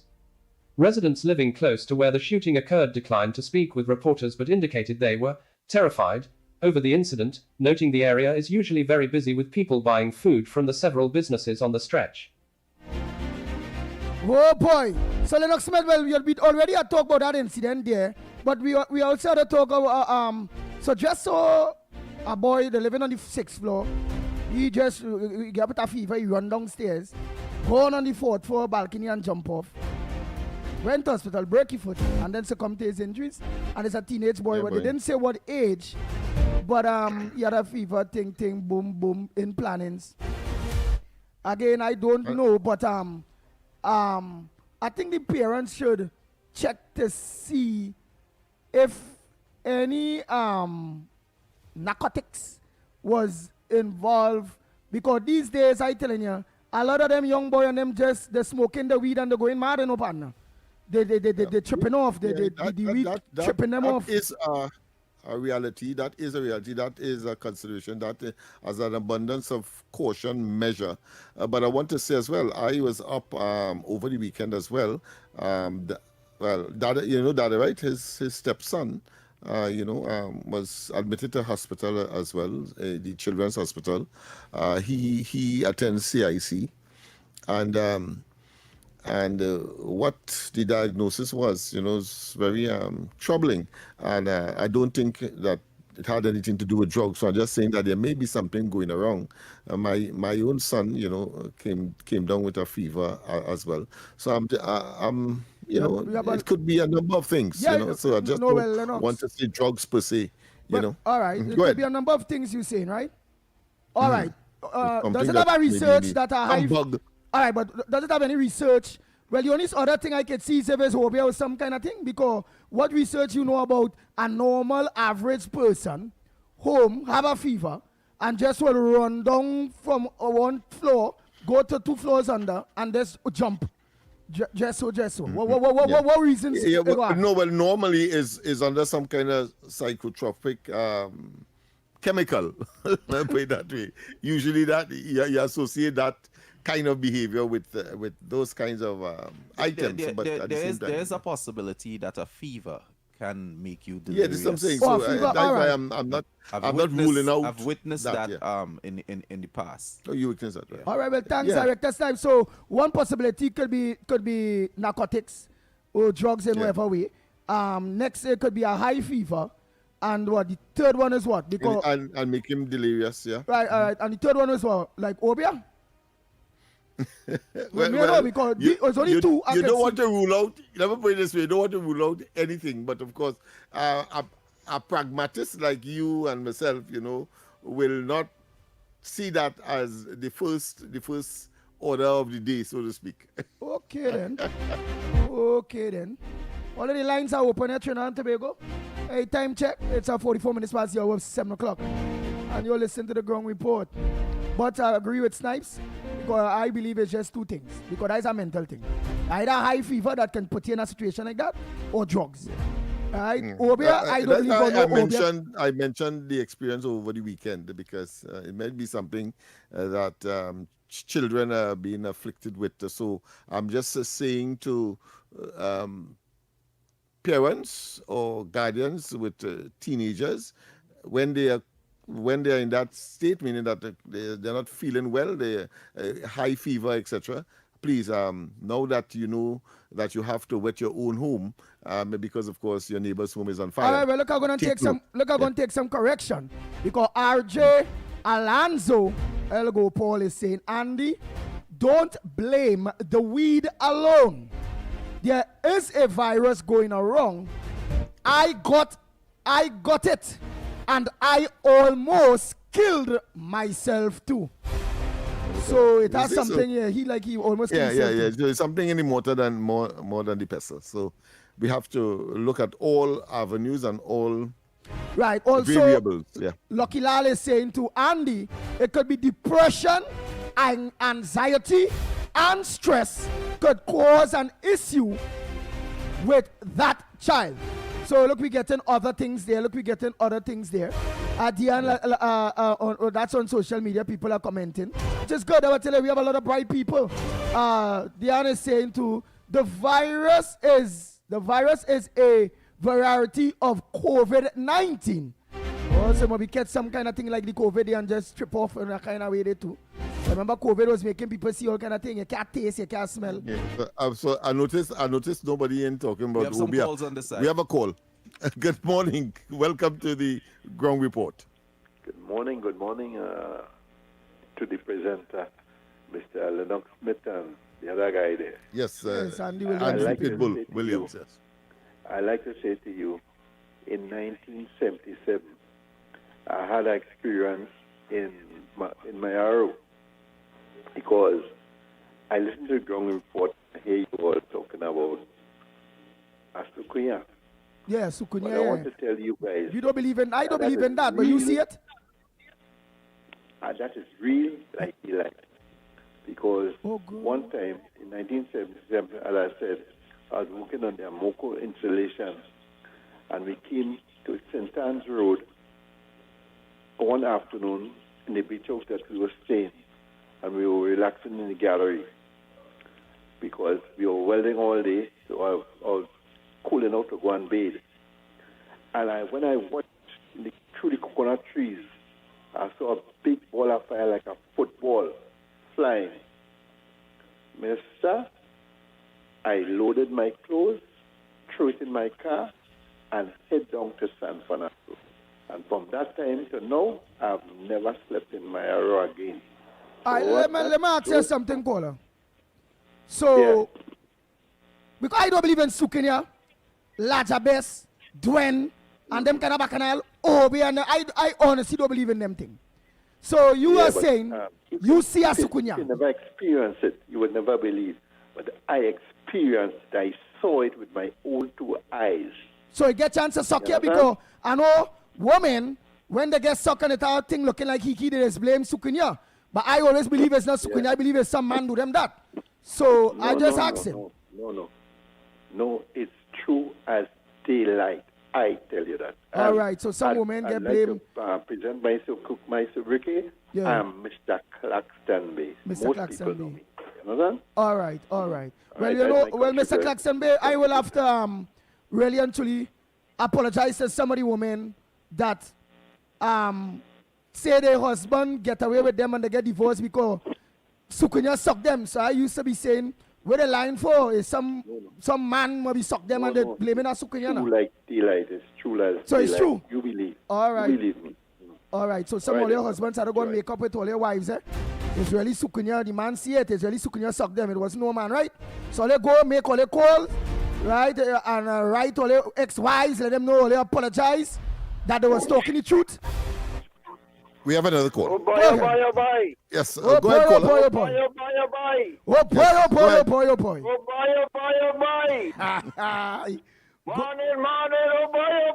boy. Morning. Like you one. Morning, Lennox, boy. Morning. Go ahead. Oh boy, at 12, man. Yeah, but you hear me? You never say no boy. Oh yes, man. I know you right there, blessed up, yeah. And yeah, boy, I should have done that porch, boy. Yes. And I read ball of fire about 6:30 to 7 somewhere there, boy, passed in the main road. I near me, I wrote to a talking about it. So the fellow we called the yellow line at all. Bless all you, boy. Wow. Boy. So, how did we get here? I don't know, because Andy said it could be that some Ubia, and of course that attracted some people's memory. I don't want us to be sidetracked from the fact that around every carnival time we seem to have some variant of the flu that has an effect on more than half the population. You know, when we have people coming into the country, and now here we're getting a story about a young man who had a high fever that made him so delirious that he jumped off of a building. I don't want us to miss that because we have a lot of children getting ready for SEA, and with this flu in the air, we have to be very, very careful. I agree. So I don't want the people to be sidetracked into dealing with. We'll have on Friday. We could probably deal with some of your sightings. Yeah. But let's stay on track. I agree. But you can't blame them because Andy introduced it into the conversation. I'm not blaming them. I'm blaming us. Yeah. But I'm saying that Andy introduced it into the conversation. No, because I don't believe it as because he doesn't believe. So it was more. It was more a sort of, let's say, a ludicrous position. But of course, here it is, people called in and said that they in fact experienced that, and therefore that puts another spin onto the discussion. But so let's guide the flock back to the issues. So you all don't forget that, as they say, as Snipe said, after the carnival, they'd have a lot of fuel. Sickness. Flu. Bugs, microbes. It have flu within the area or in the skies or if it go. And remember, your kids could get that type of thing. But again, I still don't believe that it have that jumping off a building and thing and boom. It just hard to believe. Dresso, with the exception of a high fever in your head or something, that somebody will just do that dress. So I honestly believe it could have some attachment to drugs based on my experiences out here these days. Being a man always out there, getting calls, going and check parents, going in the various communities, and most of the young people that I have confrontations with their parents, and they are underage, is weed. The smoking weed and the tripping them off and the doing stupidness, they bathing. That's right. And all kind of bacchanal thing. So I don't want we to not take out that element of a child doing something like that and just have it as just a fever. because that is in the minority. Somebody getting sick or getting a flu and just going to jump off a building, that is in the minority. We have a call. Good morning. Welcome to the Ground Report. Hello, me again. I want to contribute to what you all are talking about there now, about this flu. My 15-year-old grandson was out Monday and Tuesday, playing mass and stuff like that. And since after that, he can't catch himself up to last night with very high fever and a terrible virus. He can't even go to school today. He goes to Carpichema High. Okay. But did he appear? Very dangerous. Did he appear suicidal? Did he appear that he may want to jump off a building or something? No. That part of it wasn't imminent in his dilemma. But he's just not able to go to school today. And maybe 2 or 3 days of this week. Thank you. Yeah. Right. So of course that reinforces our caution to parents and guardians. So please take a good look at your kids, please. Because of that development. And my issue to all of that parents, please don't let me watch a simple flu or a thing. Yes, it's possible, but that is in it minority. Something like that will happen, where a child will want to do something like that. The majority of children that will think about doing something like that, I pointed to all of the amount of people I interview and parents and that wee thing. And what? I think they call it something this pop. Molly. Some pop thing Molly. A kind of thing that tripping people off. That in the majority. Sending them children mad to do mad things. Real mad things. Wanting to kill themselves and all them kind of stupidness. Including threatening to kill people too. Yep. So be aware of your kids. You see them acting weird. Don't only look at a fever, yeah? Because sometimes behind your back, you all don't know what a child is doing. Look at the other realities of peer pressure and your kids. So you can catch it before it gets out of hand. Yeah. We have another call. Sorry about that. We lost that one. Yes, indeed. Good advice, Andy. Good advice. And of course, we can only do what we are doing here. I mean that bring it to people's consciousness, and therefore we expect out of an abundance of caution that you take the appropriate action when you observe certain behavioral patterns. Exactly. You know, and Andy has a great point, because we have a lot of people on the outside that as soon as you say anything about marijuana, they jump up to talk about herb, and it's not a drug, and it is addictive. It's something that could be seen as a gateway drug as well, and a lot of young people. Let me tell you something. About 80% of our young people in this country are using. Yeah, because it has been legalized. Well, it hasn't been legalized. It has been decriminalized. You can still be charged. Well, once you can use it, I consider it legal. Right? The police can hold you. It's legal. Yeah, because but it was decriminalized is the technical term. But certainly, I use legal to emphasize that there is a role and responsibility of the parents to, of course, engage in observing and to engage in a policy program of desisting that these, or insisting that these youths do not engage, because it simply has negative effects. Not only negative effects, some of which are yet to be, let's say, found out by medical and scientific observation and or research. Nice, and not only that. Yeah, go ahead, Andy. As Nice mentioned there too about most people will jump up to say about marijuana is a herb and it's good and it's a medicine and all them things. The marijuana, which is cannabis that scientists will extract, I forget the name of what you call it, it's different to that weed they're smoking there, you know. That weed they're smoking there is madness there, that nothing, that no herb. Chemical infused. Chemical and what kind of bacchanal.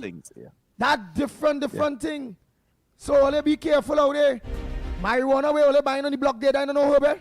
Well, it's that one will come from Colombia. We have our final break going up to the news. Yes. So we go for the break and news subsequently. And when we come back, more on this edition of the Ground Report. Talk City 91.1. Thought-provoking conversations, bold perspectives, voices you trust. Listen on 91.1 FM and connect on Facebook, YouTube, and TikTok. New shows, new features, big giveaways. Talk City 91.1. Your city, your voice.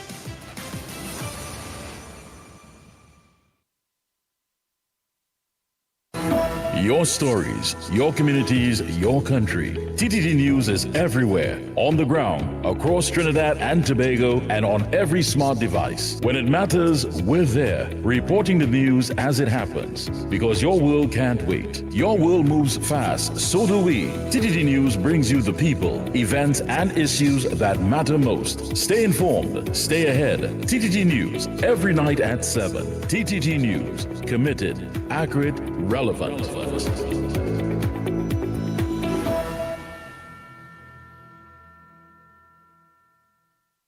Yourself. Vibes get done, data get done, minutes get done, speed get done. Digital is the real #1. Switch and done, hurry up and come cause while you're waiting, everybody online speeding, full bars to the top, yeah we leading. Digital have it luck and you need to switch. Now is the right time to come in or sign up online. Digital is one of a kind. Make up your mind and make the switch today.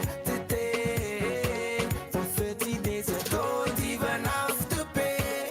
Keep that same phone number, don't worry, we've got you. With Digicel, the vibes got on no way. But you have to switch today. Switch to the bigger, better network. Digicel, better together. Your news, anytime, anywhere. TTT News brings you the facts that matter most. On air and online. More ways to stay informed. TTT News covers the stories that matter. Join us nightly at 7. TTT News. Committed, accurate, relevant.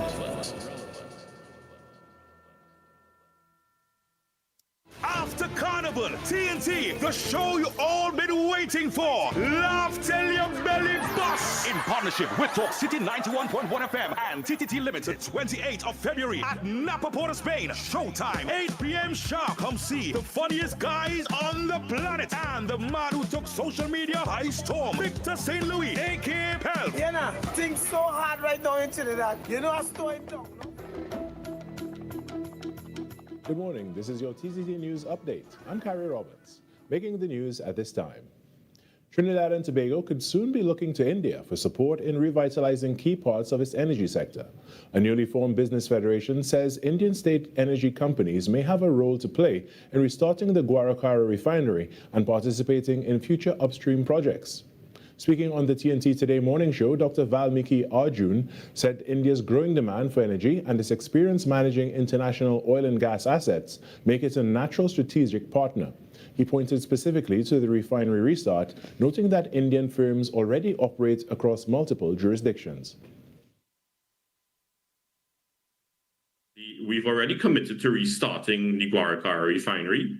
And there is a natural role for the Indian state energy companies here. So, for example, companies like in the Indian Oil Company, ONGC Videsh, they have refinery management experience that they can utilize, or we can utilize, to partner with local entities here to get the refinery kick-started again, because they can bring in the capital, the operational expertise, etc., the technical expertise to get it restarted and operational for some time. And very importantly, quite critically, they have the appetite for international energy investments. I mean, beyond refining, he also suggested that inviting Indian companies into Trinidad and Tobago's upstream bid rounds could increase competition and capital flows, particularly as the country works to reverse declining gas production.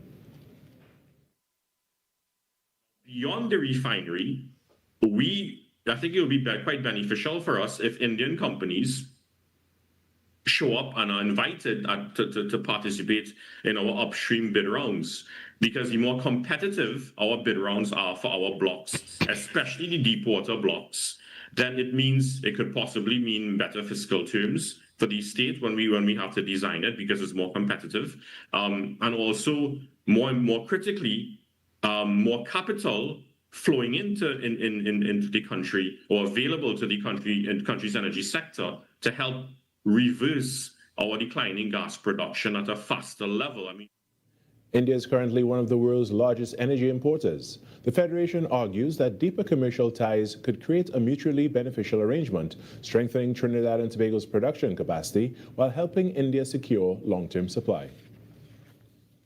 In other news, Trinidad and Tobago is open for business. This country is already seeing the benefits of partnerships and relationships with India. Speaking at the launch of the Trinidad and Tobago India Business Federation, Minister of Trade, Investment and Tourism Satyakama Maharaj says boundaries for success are limitless. He says the TTIBF comes at a time of shifting global markets, making competitiveness important, and positions the two countries as a corridor for success. He challenges the Federation to treat time as money and unlock the potential. The Prison Officers Association has met with the Chief Personnel Officer in what both sides have described as a cordial and constructive engagement, addressing several outstanding matters affecting prison officers. Among the key issues discussed was the long-awaited job evaluation exercise. The CPO indicated that the exercise is expected to begin before the end of fiscal 2026, and the association said it will continue to monitor the process to ensure fairness and transparency.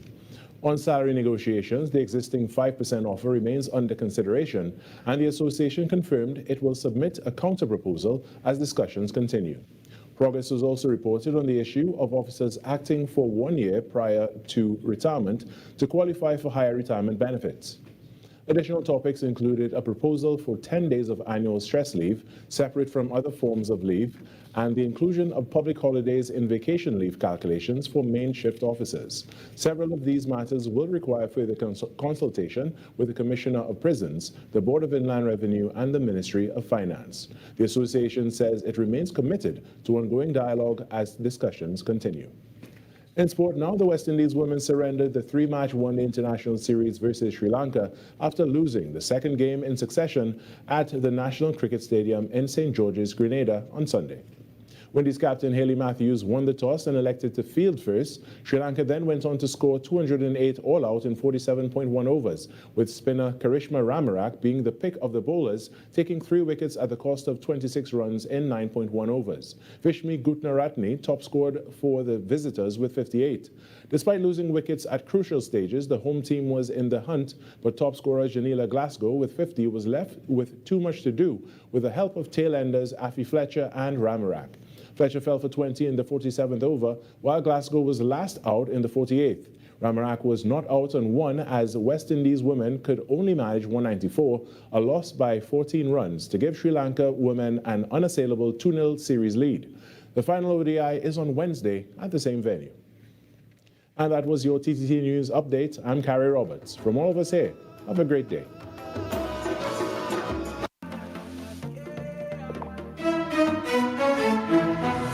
That was TTT News on Talk City 91.1 FM. Prime Minister the Honorable Kamala Prasad Bisesa SC has welcomed Trinidad and Tobago's removal from the European Union's list of non-cooperative jurisdictions for tax purposes, describing it as a major step forward for the country. In a statement issued recently, the Prime Minister confirmed that Trinidad and Tobago was officially removed from the EU tax list on February 17, 2026. Prime Minister Prasad Bisesa said the delisting is the result of work undertaken by her administration since assuming office in April 2025. The Prime Minister said blacklisting had constrained investment, limited opportunity, and weakened confidence in the country's financial system. However, she noted that in less than a year, the government strengthened laws, enhanced transparency, and put Trinidad and Tobago back on the right track. According to the Prime Minister, removal from the list signals to the international community that the country has met its commitments and reclaimed its standing on the global stage. The Prime Minister said Trinidad and Tobago is open for business, compliant, and ready for sustainable growth. This was a production of the Information Division, Office of the Prime Minister.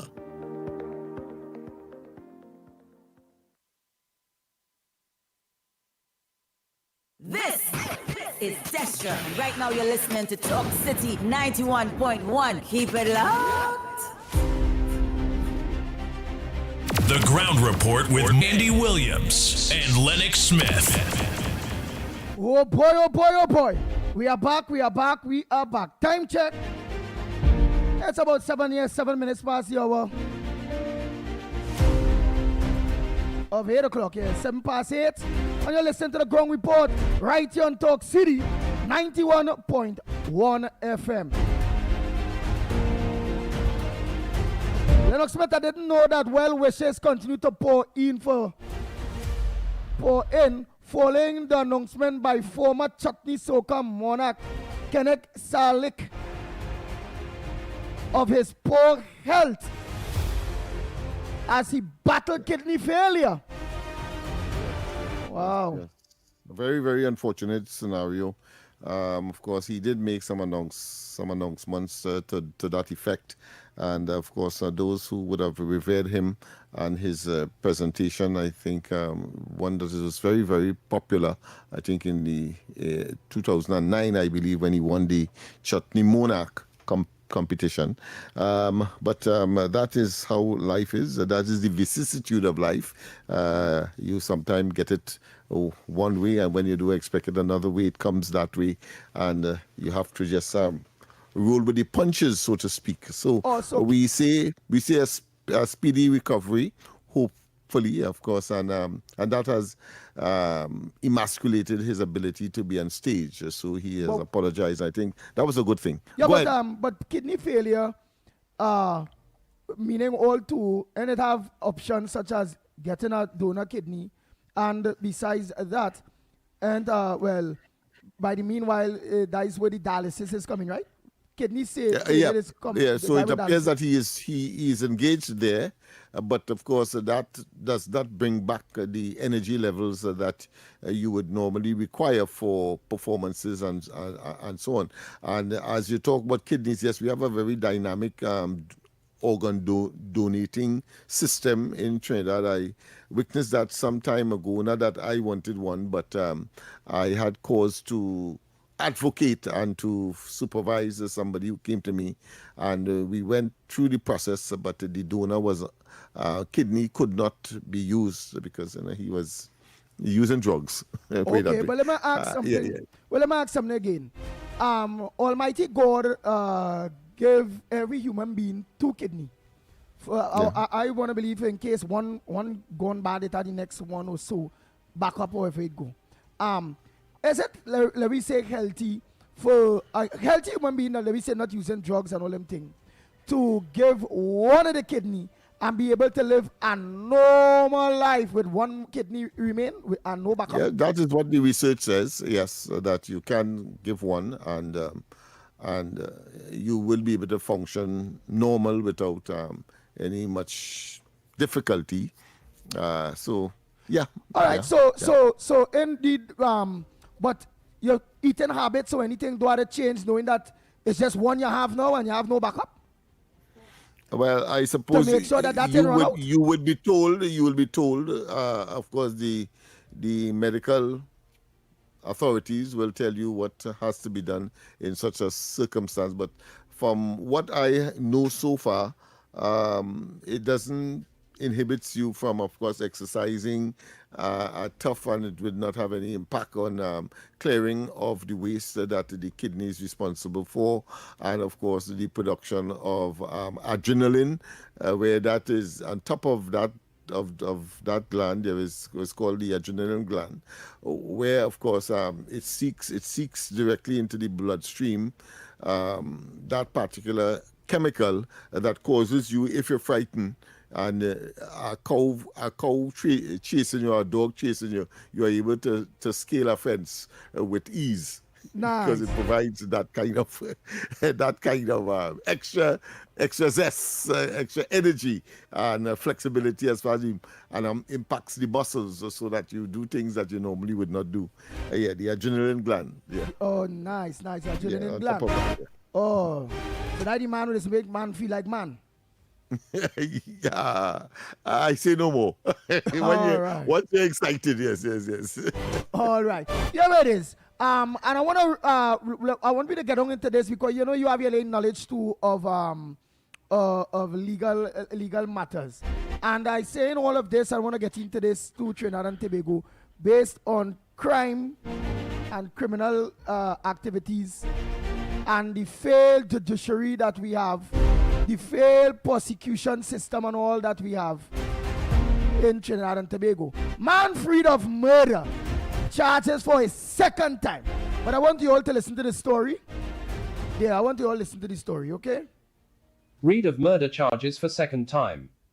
Meant again, due to prosecutorial delays before being rearrested and recharged last year, has been freed again. Kyan, 6, Nicholas, of Simon Road, Karapo, was set free last week after High Court Judge Nalini Singh granted a stay of the indictment against him due to issues with the evidence which allegedly linked him to the crime. In early 2022, Nicholas was charged with murdering Richie Richard Ragu, Emmanuel Niran Philip, and the attempted murder of Zachary Chazair. He was also slapped with firearm and ammunition possession charges. The men were shot at during an incident at Jock and Trace, Karapo, on October 25, 2021. Chazair attempted to run away but was shot. He pretended to be dead but was shot a second time in his foot by the gunman when the gunman, was running away. Ragu and Philip, who was Chazair's uncle, succumbed to their injuries. Chazair survived and became the state's main witness against Nicholas. In May, last year, Nicholas was discharged by High Court Master Whitney Franklin after prosecutors failed to meet a deadline for filing the evidence against him, including the sworn statement from Chazair. Nicholas was released from remand at the Maximum Security Prison, MSP, in Aruca, but hours later, he was rearrested and slapped with the same set of charges. He was committed to stand trial by another master and the case was assigned for case management before Justice Singh. Justice Singh agreed to grant the stay based on an application from Nicholas' lawyer Roshan Tota Maharaj. In assessing the application, Justice Singh considered the reliability of Chazair's evidence. Justice Singh noted that when he was first interviewed by police officers while receiving treatment at hospital, he gave a description of the man responsible for the shooting, whom he claimed he did not know. She noted that 2 months later, he provided another statement in which he identified Nicholas as the shooter. Chazair claimed that he withheld the information as he was heavily medicated and fearful of possible retaliation against his family. He claimed that he saw Nicholas previously in the community but only learned his name after he saw a Facebook post while recovering from his injuries. Justice Singh ruled that Chazair's evidence was poor and Nicholas should not face a trial based on it. There being no independent supporting evidence capable of buttressing its correctness, allowing this evidence to go before a jury, even with the strongest directions, would risk a conviction founded on identification evidence that is too fragile to sustain proof beyond a reasonable doubt without support, she said. Justice Singh noted that the intervention before trial was a rare occurrence, as the jury is ordinarily required to assess the evidence and determine guilt or innocence. This intervention arises only because the sole evidence linking the accused to the offense is identification evidence whose deficiencies are apparent on the committal material itself and are incapable of being cured by further evidence, Justice Singh said. It is the singularity and patent fragility of the identification that render this case exceptional, she added. The Office of the Director of Public Prosecutions, DPP, was represented by Shervin Noriega, Cassie Bisram and Afesha Williams. Man freed of murder charges for second time. Yes. Lennox Smith. Those type of things where people lack to bring the proper evidence, one say one thing, next thing, the DPP office not functioning too good. And what says though with that whole situation there? And then, well, they're saying to identification, that the failed to really actually identify. Yes. The identification evidence was poor. But I want to say first and foremost, when you are faced with a murder matter, that is a very serious one. It means that your life is on hold and could be lost. That is the ultimate, and therefore, one human being to the next, you cannot judge that slightly. And I remember during the course of looking at my second, I think, semester in law school, when they were asked what is meant by beyond the shadow of a doubt in a criminal matter. And I think the analogy, and I will ask you I'll pose it to you as well. Cyanide is one of the most potent poison that anybody could take. One hairpin could kill about 6 persons almost instantly, if not more. Well, if you were to take one of those, disguise it, that chemical, disguise it in a tablet and put put 100 more tablets inside of a vial, and you shake it up, and you ask someone to take out one and swallow it immediately, would you do it? No. Right. Well, that is the extent to which Beyond the Shadow of a Doubt is. And so, of course, the judge was only acting in that vein. And so, of course, since the evidence was unreliable to that extent, where you will not feel confident enough to take even one in 100 chances, it means that therefore that person must be set free. Of course, it is also said in the criminal justice system that it's better 1,000 guilty persons go free than you send to the gallows one person that is innocent. Wow. So that is the nature of it, yeah. Yeah, well, we also see in Trinidad and Tobago, the lines are open. Here, Trinidad and Tobago, the lines are open. We're going to take your voice notes. We're going to take your calls. What's on your front burner? We are also seeing here that as safety of Trinidadians detained in Suriname refugees camps worsen, bring them home, family urges. Do we have any system that we say, because we're not a powerful country, but we're part of the Commonwealth, to really and truly get our people home from Suriname that is in those refugee camps? Or what taking that? Referring to Syria. Syria, you're referring to? Yeah. Syria, yeah, sorry, Syria. Yeah, that's Suriname. Suriname is right next door. Yeah, Syria, sorry about that, Syria. Yeah, no problem.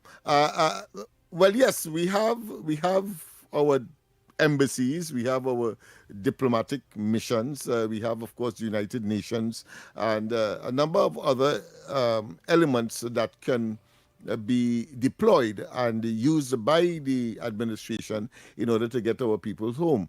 The problem here, really, I see it from day one, is whether or not these, let's say, refugees with Trinidad connection, whether or not they can readjust, having been in that scenario, when they come back, if they will give more trouble than we expect. And so, of course, I think that is what is the humbug here. I don't think the question of getting them home, we have our own airlines, for example. We can, of course, make some arrangements to get them back home. Since, of course, under the Rowley administration, the problem is that whether or not they can adapt and adjust to the society called Trinidad and Tobago, or would we, of course, invite a situation where you have more terrorism and all that kind of thing taking place? So we have a caller. Let's go to the line. Pleasant good morning. Go ahead. Morning, Andy. Morning, Lennox. Good morning. This is Handsome here, right? Go ahead, Handsome. Concerning the donor for the kidney, but I had a relative who had a defective kidney, and she had removed it, and she lived normal for at least more than 30 years. So yes, they could live normal with one kidney. Yes. Thank you very much for confirming it. Yeah, but before I go, you said she lived for more than 30 years. But around what age she died? You gone? Oh, I wanted to know like around what age. I don't think it's the same thing for men though. But from what I've read is that you can live a normal life. So no, because I was always thinking about in case in the future, because I always study with this, because I know people that have to go through dialysis and both kidneys not functioning and all them various things, and you know, and I had 2 good kidney, so I always wonder, like, you know, if let me say one of my kids them reach a stage where they need a kidney, or my mother or some family member, if I'll be comfortable to give them one of mine, and you know, and I just, you know, things go flip through my head, like, boy, next time you see you get one, and then the one where you keep back malfunction, and you know, because I believe in backups, just like our car have a spare tire, but Lennox, you laughing. So that I'm in between wanting to donate a kidney or not now. So I'm just looking for, you know, make sure comfortableness in doing that continue and not regrets if such thing is happening. Yeah, I hear you. I haven't got to the fragility of life, yes. Yeah. All right, okay. Well, I Googled it, and it says here, yes, most people can live a normal and active life after donating a kidney with a minimal long-term health risk. Right, so I suppose that is what the literature is saying. It's up to you, of course, at the end of the day. But can you tell me what the literature is saying based on the donor now, the person who donate one of the kidney, he or she kidney, what is the percentages of the of that one kidney really going out for the 100 years and 90 years old and thing? Well, I'm seeing here there's five areas that they have elaborated on this particular issue, and I want to take the one that says number 2, that says health risk, and it says the risk of developing serious health issues after donation is very low. It's low. Less than 1% of kidney donors experience kidney failure later in life. So I think that speaks for itself. Right. So if you are 2, you could donate 1. If I are 2, I could donate 1. Snipes, you have 2 kidney there still? Yes, I suppose so. And based on the situation, are you willing to donate 1? If really necessary, I may think about it. Oh, you might think about it. Of course, the doctors will, of course, caution you. I saw my experience when I tried to assist somebody with that problem. There was some psychologists and so on, and some social welfare persons who would give the pros and cons and have people psychologically ready to either receive or donate or be without one. It's a really big decision. It's a big really decision. big decision. It's Yeah, not like so they don't take it light. It's not like going to give lightly. blood. Yeah. And in fact, one of the questions is make sure you didn't get paid for it. Yeah. don't donate because of some financial issue that you may have. Do you gentlemen donate blood? You? Yes, I do. But these days they stop that. I don't like to see blood and thing, boy. You used to go to the blood bank and donate blood every so often because if you get ill, you want to have, I think or a family member. Yeah, they have stopped that. All right, hold 1 minute, Ole. Go ahead, caller. Morning. Morning, Andy. Hey, good morning to you, Malcolm X. And morning to the Snipes. Spikes or spy away. Yeah, Director Snipes. Snipes as in a sniper. Right, then you start to take a time to, but I want to stay long because he might cut me off just now. Yeah, Andy, don't take too long. I want to stay on the Gong report. Yes.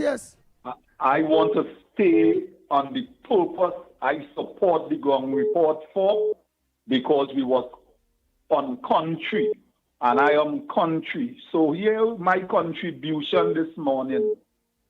I want we to burn the book about PNM. I don't want to hear nothing which we know the destruction what the past government did to this country. They destroy everything besides themselves and their family and their own personal interest. Here what I want to see now, where I could protest with the Gong report for. I want to see our agriculture play a kind of important part under this government, because the whole of Africa and plenty countries now, Barbados all about, looking about feeding themselves. And if we check it out, because Lennox is a reader, Lennox is a bright fella, he will know. The import bill or the export bill where we have to pay for food export is the ridiculous. And half of the food we exporting is the food that gain we sick. Just as the kidney problem and the heart problem and the pressure problem. But importing, right? It's import. The food we import. When we need them big thing, thanks for the correction, but all you have to help me because no problem. go to that part of the class. Yeah, no problem. But what I am saying, the food that we grow in here, we have to pay emphasis on that. We have to put that as the top priority. and develop, get the youths on them, like what they're doing, to be part of agriculture and stop these people that have agriculture land selling it for big business and actually spoiling all the proper agriculture land. We could start to feed ourselves and save. That is a part I want me to save on. Another thing I want me to save on, just as how vehicles with defect and different ticket given out, if we could boost up the public transport as a priority, so the traffic jam could ease down if people get in proper public transport. I want to say, I don't want to go back for 10 years PNM and do that, and 25 years, that wasn't the priority. I want to stick on the priority now. Let the government need help, let them work for us, and let me tell them the things coming from the ground report that which should be the priority. Agriculture and public transport. Let we learn that as top priority and put it on the front burner, and let we move forward and burn that paper with PNM and the past and the this and the that, because it was glaring. They destruct this country. Let me move forward. Have a blessed day. Thank you so much. And so true. Let me take a next call. Go ahead, caller. Morning. Caller, pleasant good morning to you. Where are you calling from and what's your contribution on the Going Report this morning? Lost that one. Next caller. Oh boy, lost that one too. Next caller. Go ahead, caller. Hey, my brothers, how are you going? Good morning, Good morning, and where are you calling from? Trin City side. Hey, Trin City, welcome to the Going Report. What's your contribution this morning? So I wanted to talk about, I hear us talking about the weed thing earlier on and thing, right?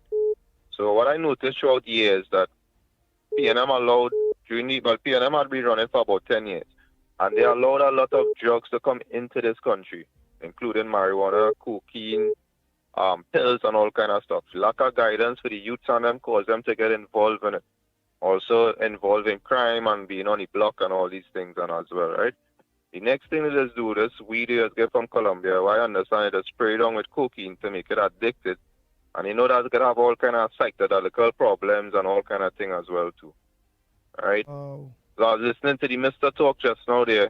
Food security is a very important thing for us right now. We need to work on food security. Right now we pay a lot of money for food in the groceries and stuff. Imagine you work for $20 an hour and our bread is about $17, $18 for our bread. So you have to work whole hour to get one bread. You ain't buy the cheese, you ain't buy the butter as it. So these things we really need to seriously work on. Right? I know the past administration destroyed the country very, very bad. But we have to try to fix those things on them, you know? Thank you so much for your contribution, Mr. Trin City. And yes, my brother. Your advice is well taken. And the Ground Report will be advocating for those type of things because our food import bill, Glomes between and Lennox will just take a research there quick. I think it's about $5 billion. Or so. Yeah, 46 billion. 46 billion. 46 billion. Yeah, we import too much money in food. We need to work on our agriculture section, even our meat section. We have proper quality meats in Trinidad. We don't sell injection with hormones and antibiotics and all these things. You know, we have quality stuff here. We need to improve our quality of stuff here. You know. Yes. Thank you so much, caller. Next caller, pleasant good morning to you. Where are you calling from? Welcome to the Gong Report. And what's on your front burner this morning? Well, I am Diego Martin, and I like to say my piece. So here I was talking about health and kidneys and things, but I want to reflect a little bit on that. And I want to ask Edie, not Idi Amin of Uganda, Edie, the president of the Registered Nurses Association, if he did an analysis of the nurses attendant during the Carnival weekend, Carnival Monday and Tuesday, I am reliably informed a lot of those nurses stayed away, calling sick. So ED has to do analysis for previous years and now to find out who are those nurses that must be removed, because a lot of the pressure went on the doctors. So I am calling ED, a.k.a. Amin of Trinidad and Tobago, association to come and be productive and help move the country forward. But, the second before you go to the second your second issue, what do you as a Trinbagonian believe was the cause for nurses calling in sick? Because remember, people saying it have sickness in the air right now. Sickness is making people jump and things. So. No, they went to carnival, fete and things like that. They take an oath of responsibility and they must not abuse it. You understand? And the nurses have been abusing it for the longest while. And because they have a union and want to shut down the thing, you can remember what that gentleman said about people who didn't have the COVID vaccination. They shouldn't be given the priority for the ICU unit. That is the gentleman. He shouldn't be working in the health sector. My second point is, I see this man raise his head again, KCI from Tobago, and apparently before the cabo start to get chick feed, goat feed, pig feed for him out. He should be talking something positive. I would have liked the newspaper to put a microphone in his face and ask him about Farley going to the CARICOM heads of government. Let us hear his take on it, because that is a master stroke, and that is where we in Trinidad have to live side by side with Tobago. That is all inclusive. And my third point, I believe the sea bridge and the air bridge is costing us a lot of money. I think it is heavily subsidized. And I would like an analysis of the passenger moving and using those to find out who are the passengers and what they really use it for. For example, Trinidad, that who goes to Tobago is for a vacation, right? But the Tobagonians who come to Trinidad, I want to know that split. If they basically come into Trinidad for ministerial services. If it's for ministerial services, then we should have satellite offices in Tobago to cut down that economic cost to us. And once we do that and we're able to plan that properly, then we should not subsidize the travel to Tobago or to Trinidad, because if it is for leisure and we heavily subsidize it, it doesn't make sense. I go and have a nice morning. Wow. We have a call. We have a call here. Good morning. Welcome. Good morning, Mr. Andy Williams and Mr. Lennox. Good morning. Mm-hmm. I would like to find out this man to the school, the filthy education man last night was on the TV with Ryan on the channel talking. What is parents going to do with all of these children who is doctors? The mother and father steal their nose to their face to make them doctors. And now he's saying they cannot hire nobody. Mr. Andy Williams, you would like to hear something like that if you have a chance to study medicine and everything and just sit down home? All right, and we are very accurate with what it is saying, including nurses. We in Trinidad and Tobago, we develop our own nurses to through rehearse and all those various things. No, we're not talking. No. Yeah, no. We're not talking And we also develop. We're talking about children as doctors. Right, and we also develop our doctors right here in Trinidad and Tobago through the University of West Indies and many other institutions. Right, we do that, and you are so correct that we need to organize and put things in place for we call in the hospitals at this point in time. We have a shortage of doctors. Where they are real. I went Mongtop there, and you had to take a long to see a doctor. Sometimes it's only 2 doctors. It have the whole night emergency section. Mr. Andy Williams, of course. So people have to dry their clothes behind the fridge to send the children to learn doctor. And when they become doctor, what happens? Right, and I agree with you 100%, because here why? It also have a rule, I don't know if it's still there, that so long as they go through the system here, that they cannot leave and go and work as a doctor in the next country just so as to got to pay back the money for those who get funding and all those various things. But yet still, they're not putting things in place to make sure that these young doctors have proper employment here. And I understand 100%. Many of those young doctors and nurses too on contract. Some of them 1 year contract, 2 year contract, which it's not for profession. It really makes no sense because some of those doctors and nurses and all of them are taking it too full. I want to just say doctors because some of them would like to organize and go to get use their job as a security to get a loan to buy the house. Some of them want to own their own house. They want to have their car. They want to live. But due to the lack of work security and these kind of stupid contracts that they have for them, that it turning them off. And many of them looking at migrating. So what we will have to do is advocate to the present government, to the Minister of Health and tertiary education to see what we can do about that. Because we will end up in a brain drain because if I can get through the proper work and I highly educate myself, make my sacrifice, my parents make the sacrifice, they spend the money. And then when I reach, I graduate, I'm a doctor now, and I can't get a work. I looking to write to England, write to America, and let me get them a service, which will end up in problem. And then they're going to be hiring. Mr. Andy Williams, you is a very understanding person. Kamala says when UNC win, everybody win, but not at all. This country, I don't know. I cannot tell you how this country going. Well, let's start to advocate for that aspect. Let's start to advocate for it and see what could be done.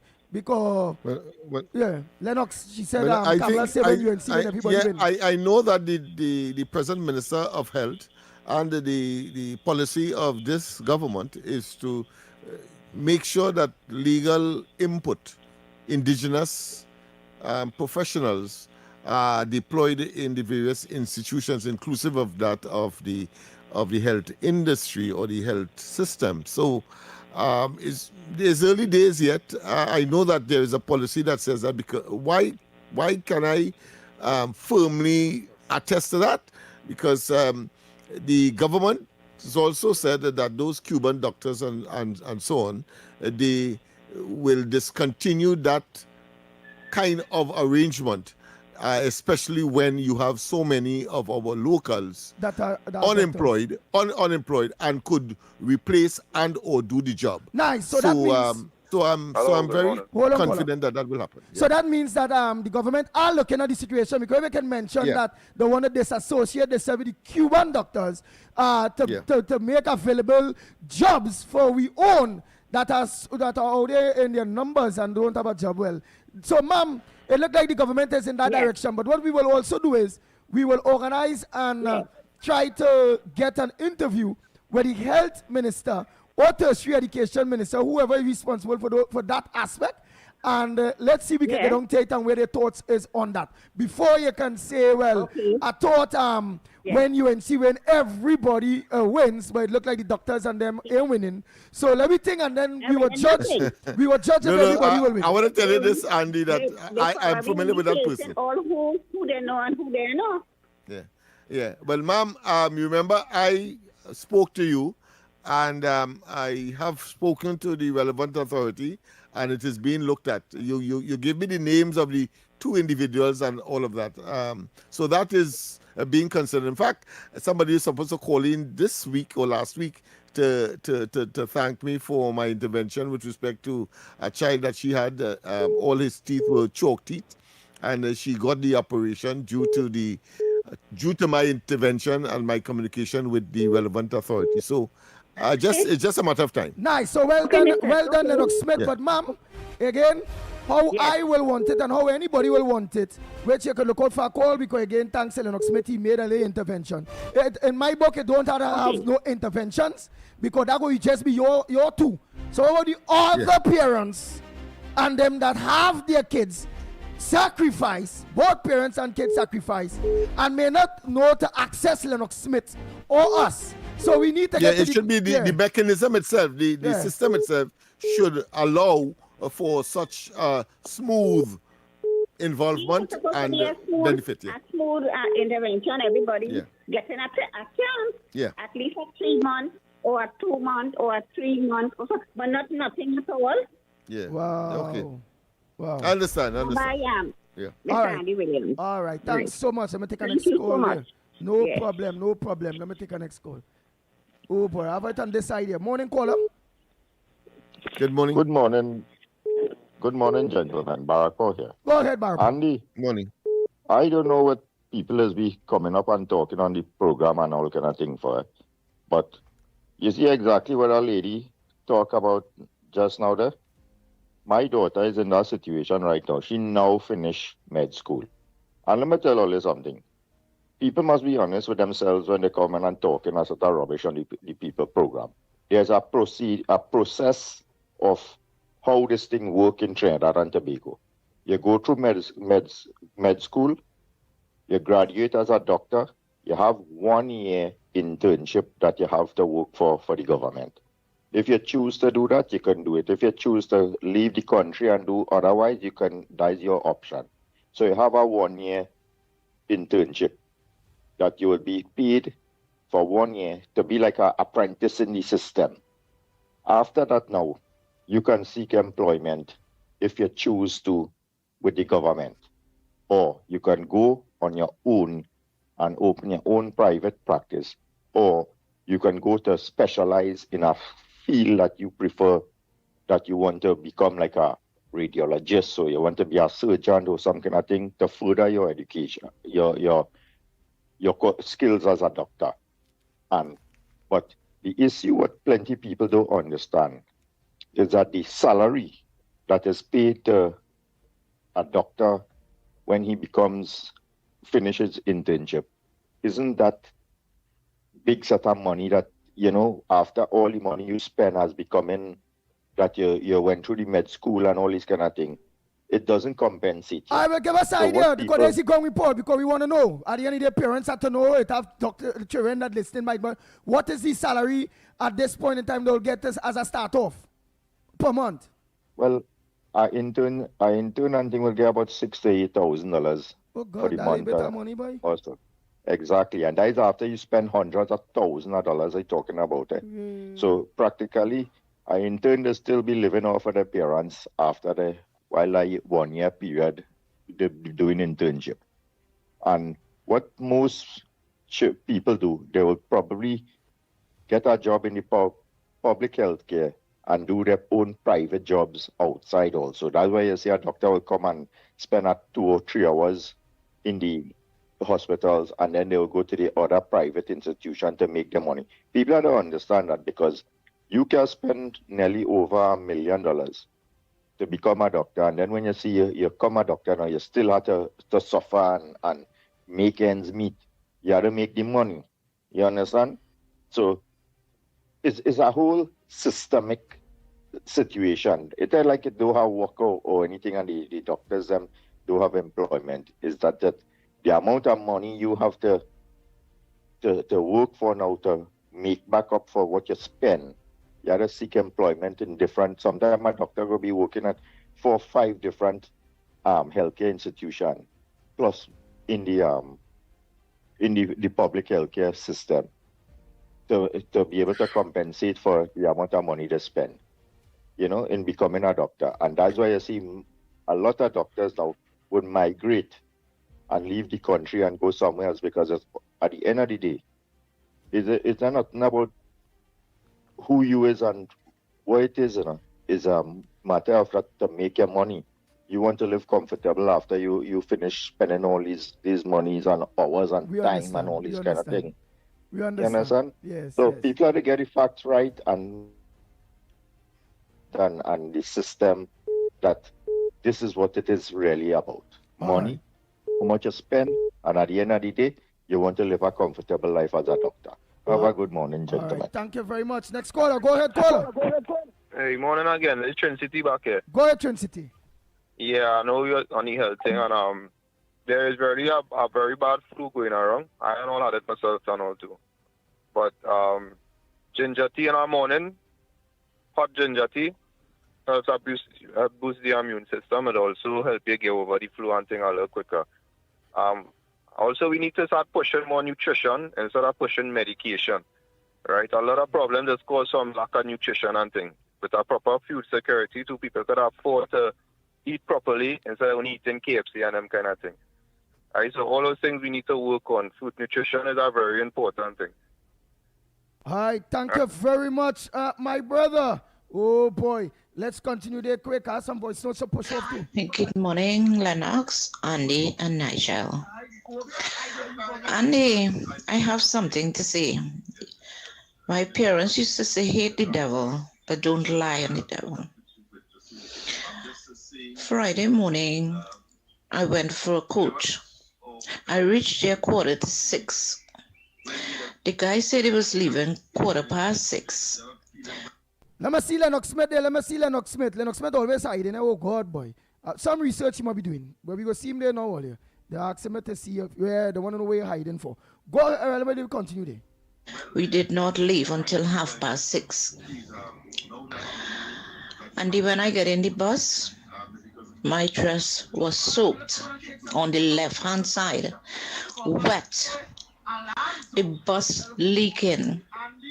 Andy, I understand that we would be getting buses, but the buses was not leaking in April. It didn't start leaking in April.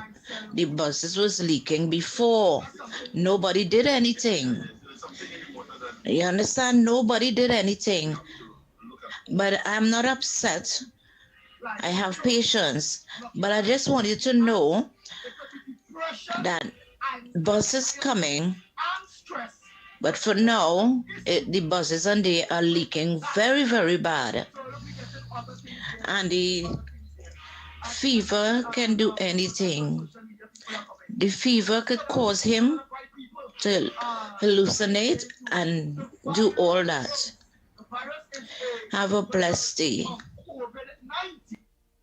All right, let's continue there. Quick. We have some voice notes here. Was from Gonzalez in Okichi. Oh boy, I ain't get to understand all of that. Come on, let's think. Go ahead, caller. Andy, Orlando here. Andy, how you doing? I'm all right, Orlando. You go ahead. Andy, everybody talking about, about the jobs and situation. And Andy, if you have noticed, a lot of bright kids want to study medicine, lawyer. But I not hear any kids that want to study agriculture. And I don't understand. Look, let me tell you God's truth. I have 10 acres of cocoa and coffee land in Tamakini, sitting there for how many years now? We don't do anything. I don't do nothing. We don't do nothing with it. It's just sitting there. 10 acres of cocoa and coffee. My father-in-law left it for me. And we there doing nothing. And I'm trying to get someone who want to work the land or the government who want to work it because it's just me and my wife and my brother-in-law. Can I engage your caller? Yeah. Caller, how much of your family members are willing to work that land? Do you have any young family members willing to? No. Listen, that's my father-in-law land left it for us. And I got a house with 3 apartments in Tonopuna. Okay, I live in America, going in how many? For close to 35 years. You don't live here? No, I am trying to engage. I travel back and forth. I got brothers and sisters, but the land is not mine. I have my own. That's my wife and brother-in-law. That's them, not mine. But I am in with that's my wife, so I am taking charge. And it's beautiful cocoa and coffee. The only problem is my mother-in-law don't have a lot of kids. She only had about 3 kids. And they all left a massive industry for cocoa, though. Yeah, but that's why I'm trying to come back home and talk to people because I'm, to be honest with you, I'm close to retirement in America. I mean, I'm not young. I'm 64. My dad and I used to work 1,000 tons of sugar cane. We had that when I was growing up. I used to work with dad. We need to get you back here. We need to get you back to Trinidad so we can. I am planning to come down and talk to someone about taking the land. I don't mind. Excellent. We don't mind leasing. We don't work the land. The land is sitting there, 10 acres in Tabaki, cocoa coffee land. We don't work it because we don't have the people. And my brother-in-law live abroad. My sister-in-law live abroad. My wife, we all live here. I'm here almost going 35 years in America. I'm close to retirement. And we have our own house, but we are planning to come back as live in Trinidad. I'm fixing it up with the, and, joining, I'm doing a register as a landlord or whatever they call it. But you don't have. I'm trying to get in contact with someone. We need to get it. I think we need. But I think everybody we was need making to a lot of find cocoa ways coffee. to make it look appealing. Now, to be honest with you, partner, one, it have a lot. This is Orlando, right? I talked to you many times, Orlando. Right. Yeah. And to be honest with you, young people really don't want to get in agriculture. So one, two. Exactly. Right. That's Two. Number two, the turn off of getting involved in agriculture is because of we call it pre thing larceny or something. Call it pre. The larceny thing. Yeah, stealing. Yeah, the stealing. Pre larceny. And partner, I could get stories, boy, where people plan the thing, boy, and when they come back, they leave the thing. They say tomorrow they're going and harvest, and they're going in the market. And when they come back, and they had like pop hunting, and when they come back, the criminal and them, they go on with the people. All the people, papa, but leave one tree, leave one papa on each tree. And that's the truth. I had acres of tomato and corn when I was growing up, a young kid with my dad. I called people picking the corn that didn't have seed in it yet. And I said, hey, bro, come and talk to me. I'll give it to you. I don't want you to come and steal my protein. Andy, I'm agriculture man, left in another country, man, they go to college. Okay? And we got lots of experience in agriculture. I didn't make my own garden in Orlando, eat my own fresh body and peas and things. The problem is the people that need to stop the thieving, the stealing, and that's what happened. And I know that my brother in Trinidad used to plant. My sister still planted in Pinal. But the problem is, I just all this land sitting there doing nothing agriculture, and everybody want to be a doctor now. Everyone want to be a doctor. And you can't blame them because again, Orlando, until we get a spiritual thing in place where people could feel comfortable to plant, because a man working hard and working in land hard, and he plant, and when he ready to go and reap, he ain't seeing nothing because man backing up trucks late in night, or they're pulling up too if you're staying on your farm and the higher under gunpoint, clean out your land and they go on and leave you there. That is a turn off. So we have a lot of work to do too in order to encourage people to want to get themselves involved in agriculture. We have no choice. Well, I know we will have a break to take. Yes, we have a break. We have a break coming up, of course, and final break here before we make our part here. Of course, when we come back. Yeah, we go do. Better we just look to lock off based on the break there, and they'll go into the break, into the thing one time. So we'll take a quick 2 minutes, and then we go lock off at least 3 minutes before the time to get that, and then start the top one time, right? Let me just songs. And again, Andy, and to everybody out there, Andy, I received a call from somebody living on the North Coast Road, coming over Maracas into Port of Spain this morning to go to work. Well, you know, yesterday, thousands of people flocked not only Maracas Beach, but other beaches across the country. One of the points, the notable point is that coming over from that Maracas Road, it was in a deplorable condition, right? Garbage spewing everywhere. The place was really, really nasty. Now, you want to tell me these beachgoers and them, they can't walk with a garbage bag, pick up all this stuff and take it home? And when garbage is coming, all they put out for the garbage, you all have to, when you all are driving out, dump it on the Maracas Road. It just goes to show the mindset of some of the people of this nation. And then they want to talk. Then they want to talk about the condition of the country, but it's all you have it so. And that was a perfect example of what is taking place. And I am absolutely sure all the beaches across the country were in the same deplorable condition. I guess that's the way they live. That's the way they treat their homes. So they treat the country the same way. Thanks a lot. Wow. Nice. Straight on to make a time check. It's 3 minutes to the hour to 9 o'clock. Coming up next is Off the Records with Mr. X and Stefan Rees. So they don't switch that dial at all. You all could have choose any other program to look on to. And thanks so much for choosing the Ground Report program right here on Talk City 91.1 FM. Tonight, At 8 o'clock, don't forget to look out for Corridor Transformation with yours truly, Lennox Smith. Yes, we had a very great, interesting program this morning. So after God Family comes first, be safe on the nation's very, very hectic roads. Yeah? So until tomorrow morning, please God, same time, same thing, same place. Yeah, that's Talk City. Yeah, yours truly, the Pitbull of Radio, are saying we are out of here.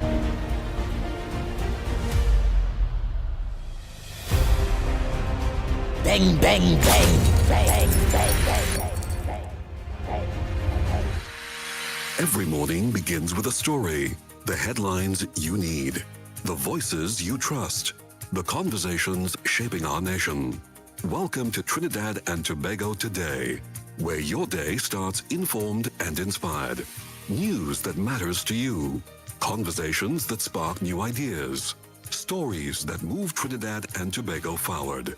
Tune in weekdays, Monday to Friday at 6 a.m. or join the conversation on any smart device at TNT Today Show. Trinidad and Tobago Today.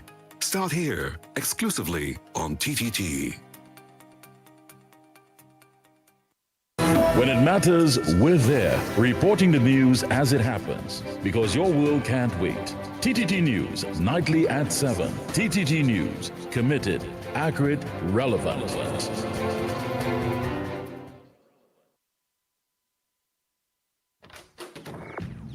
What is all this old noise? Wait, Mom streaming movies, Danny playing games, and Jenna blasting music all at the same time? Yeah, remember we upgraded to Digicel plus 500 megabits per second plan. $500 to upload just as fast as download. So everybody could do their thing, same time, no lag. Well, I'm not fighting for Wi-Fi again. Pull up HBO for me there. Switch to Digicel Plus. Fast, reliable, 100% fiber home internet. Perfect for families with plenty devices, streaming, gaming, working, and more. Visit DigicelTT.com or any Digicel store today. Digicel Plus, better connected. Ole, ever notice how water is part of everything we do? From singing in the shower, to washing the car, to cooling off after a long day.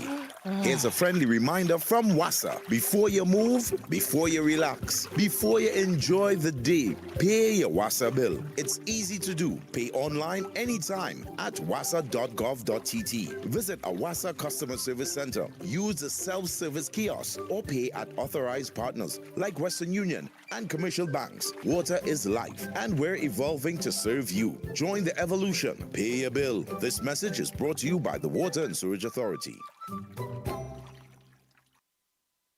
This week on Taking It Front, we bring you a powerful and timely conversation. Join Derek Charbodi, law enforcement officer, counselor, mentor, manager, and founder of the St. James Police Youth Club, celebrating 3 decades of dedicated youth service. On Talk City 91.1 from 12:30 to 1:30, Derek speaks directly to Generation X, exploring the many challenges facing this generation and their parents, from discipline and mentorship to social pressures and changing values. More importantly, he'll be seeking real solutions, offering insight, guidance, and practical ways forward for families and communities. That's Taking It Front with Derek Charbodi. Talk City 91.1 FM from 12:30 p.m. to 1:30 p.m. Real talk, real solutions, real impact.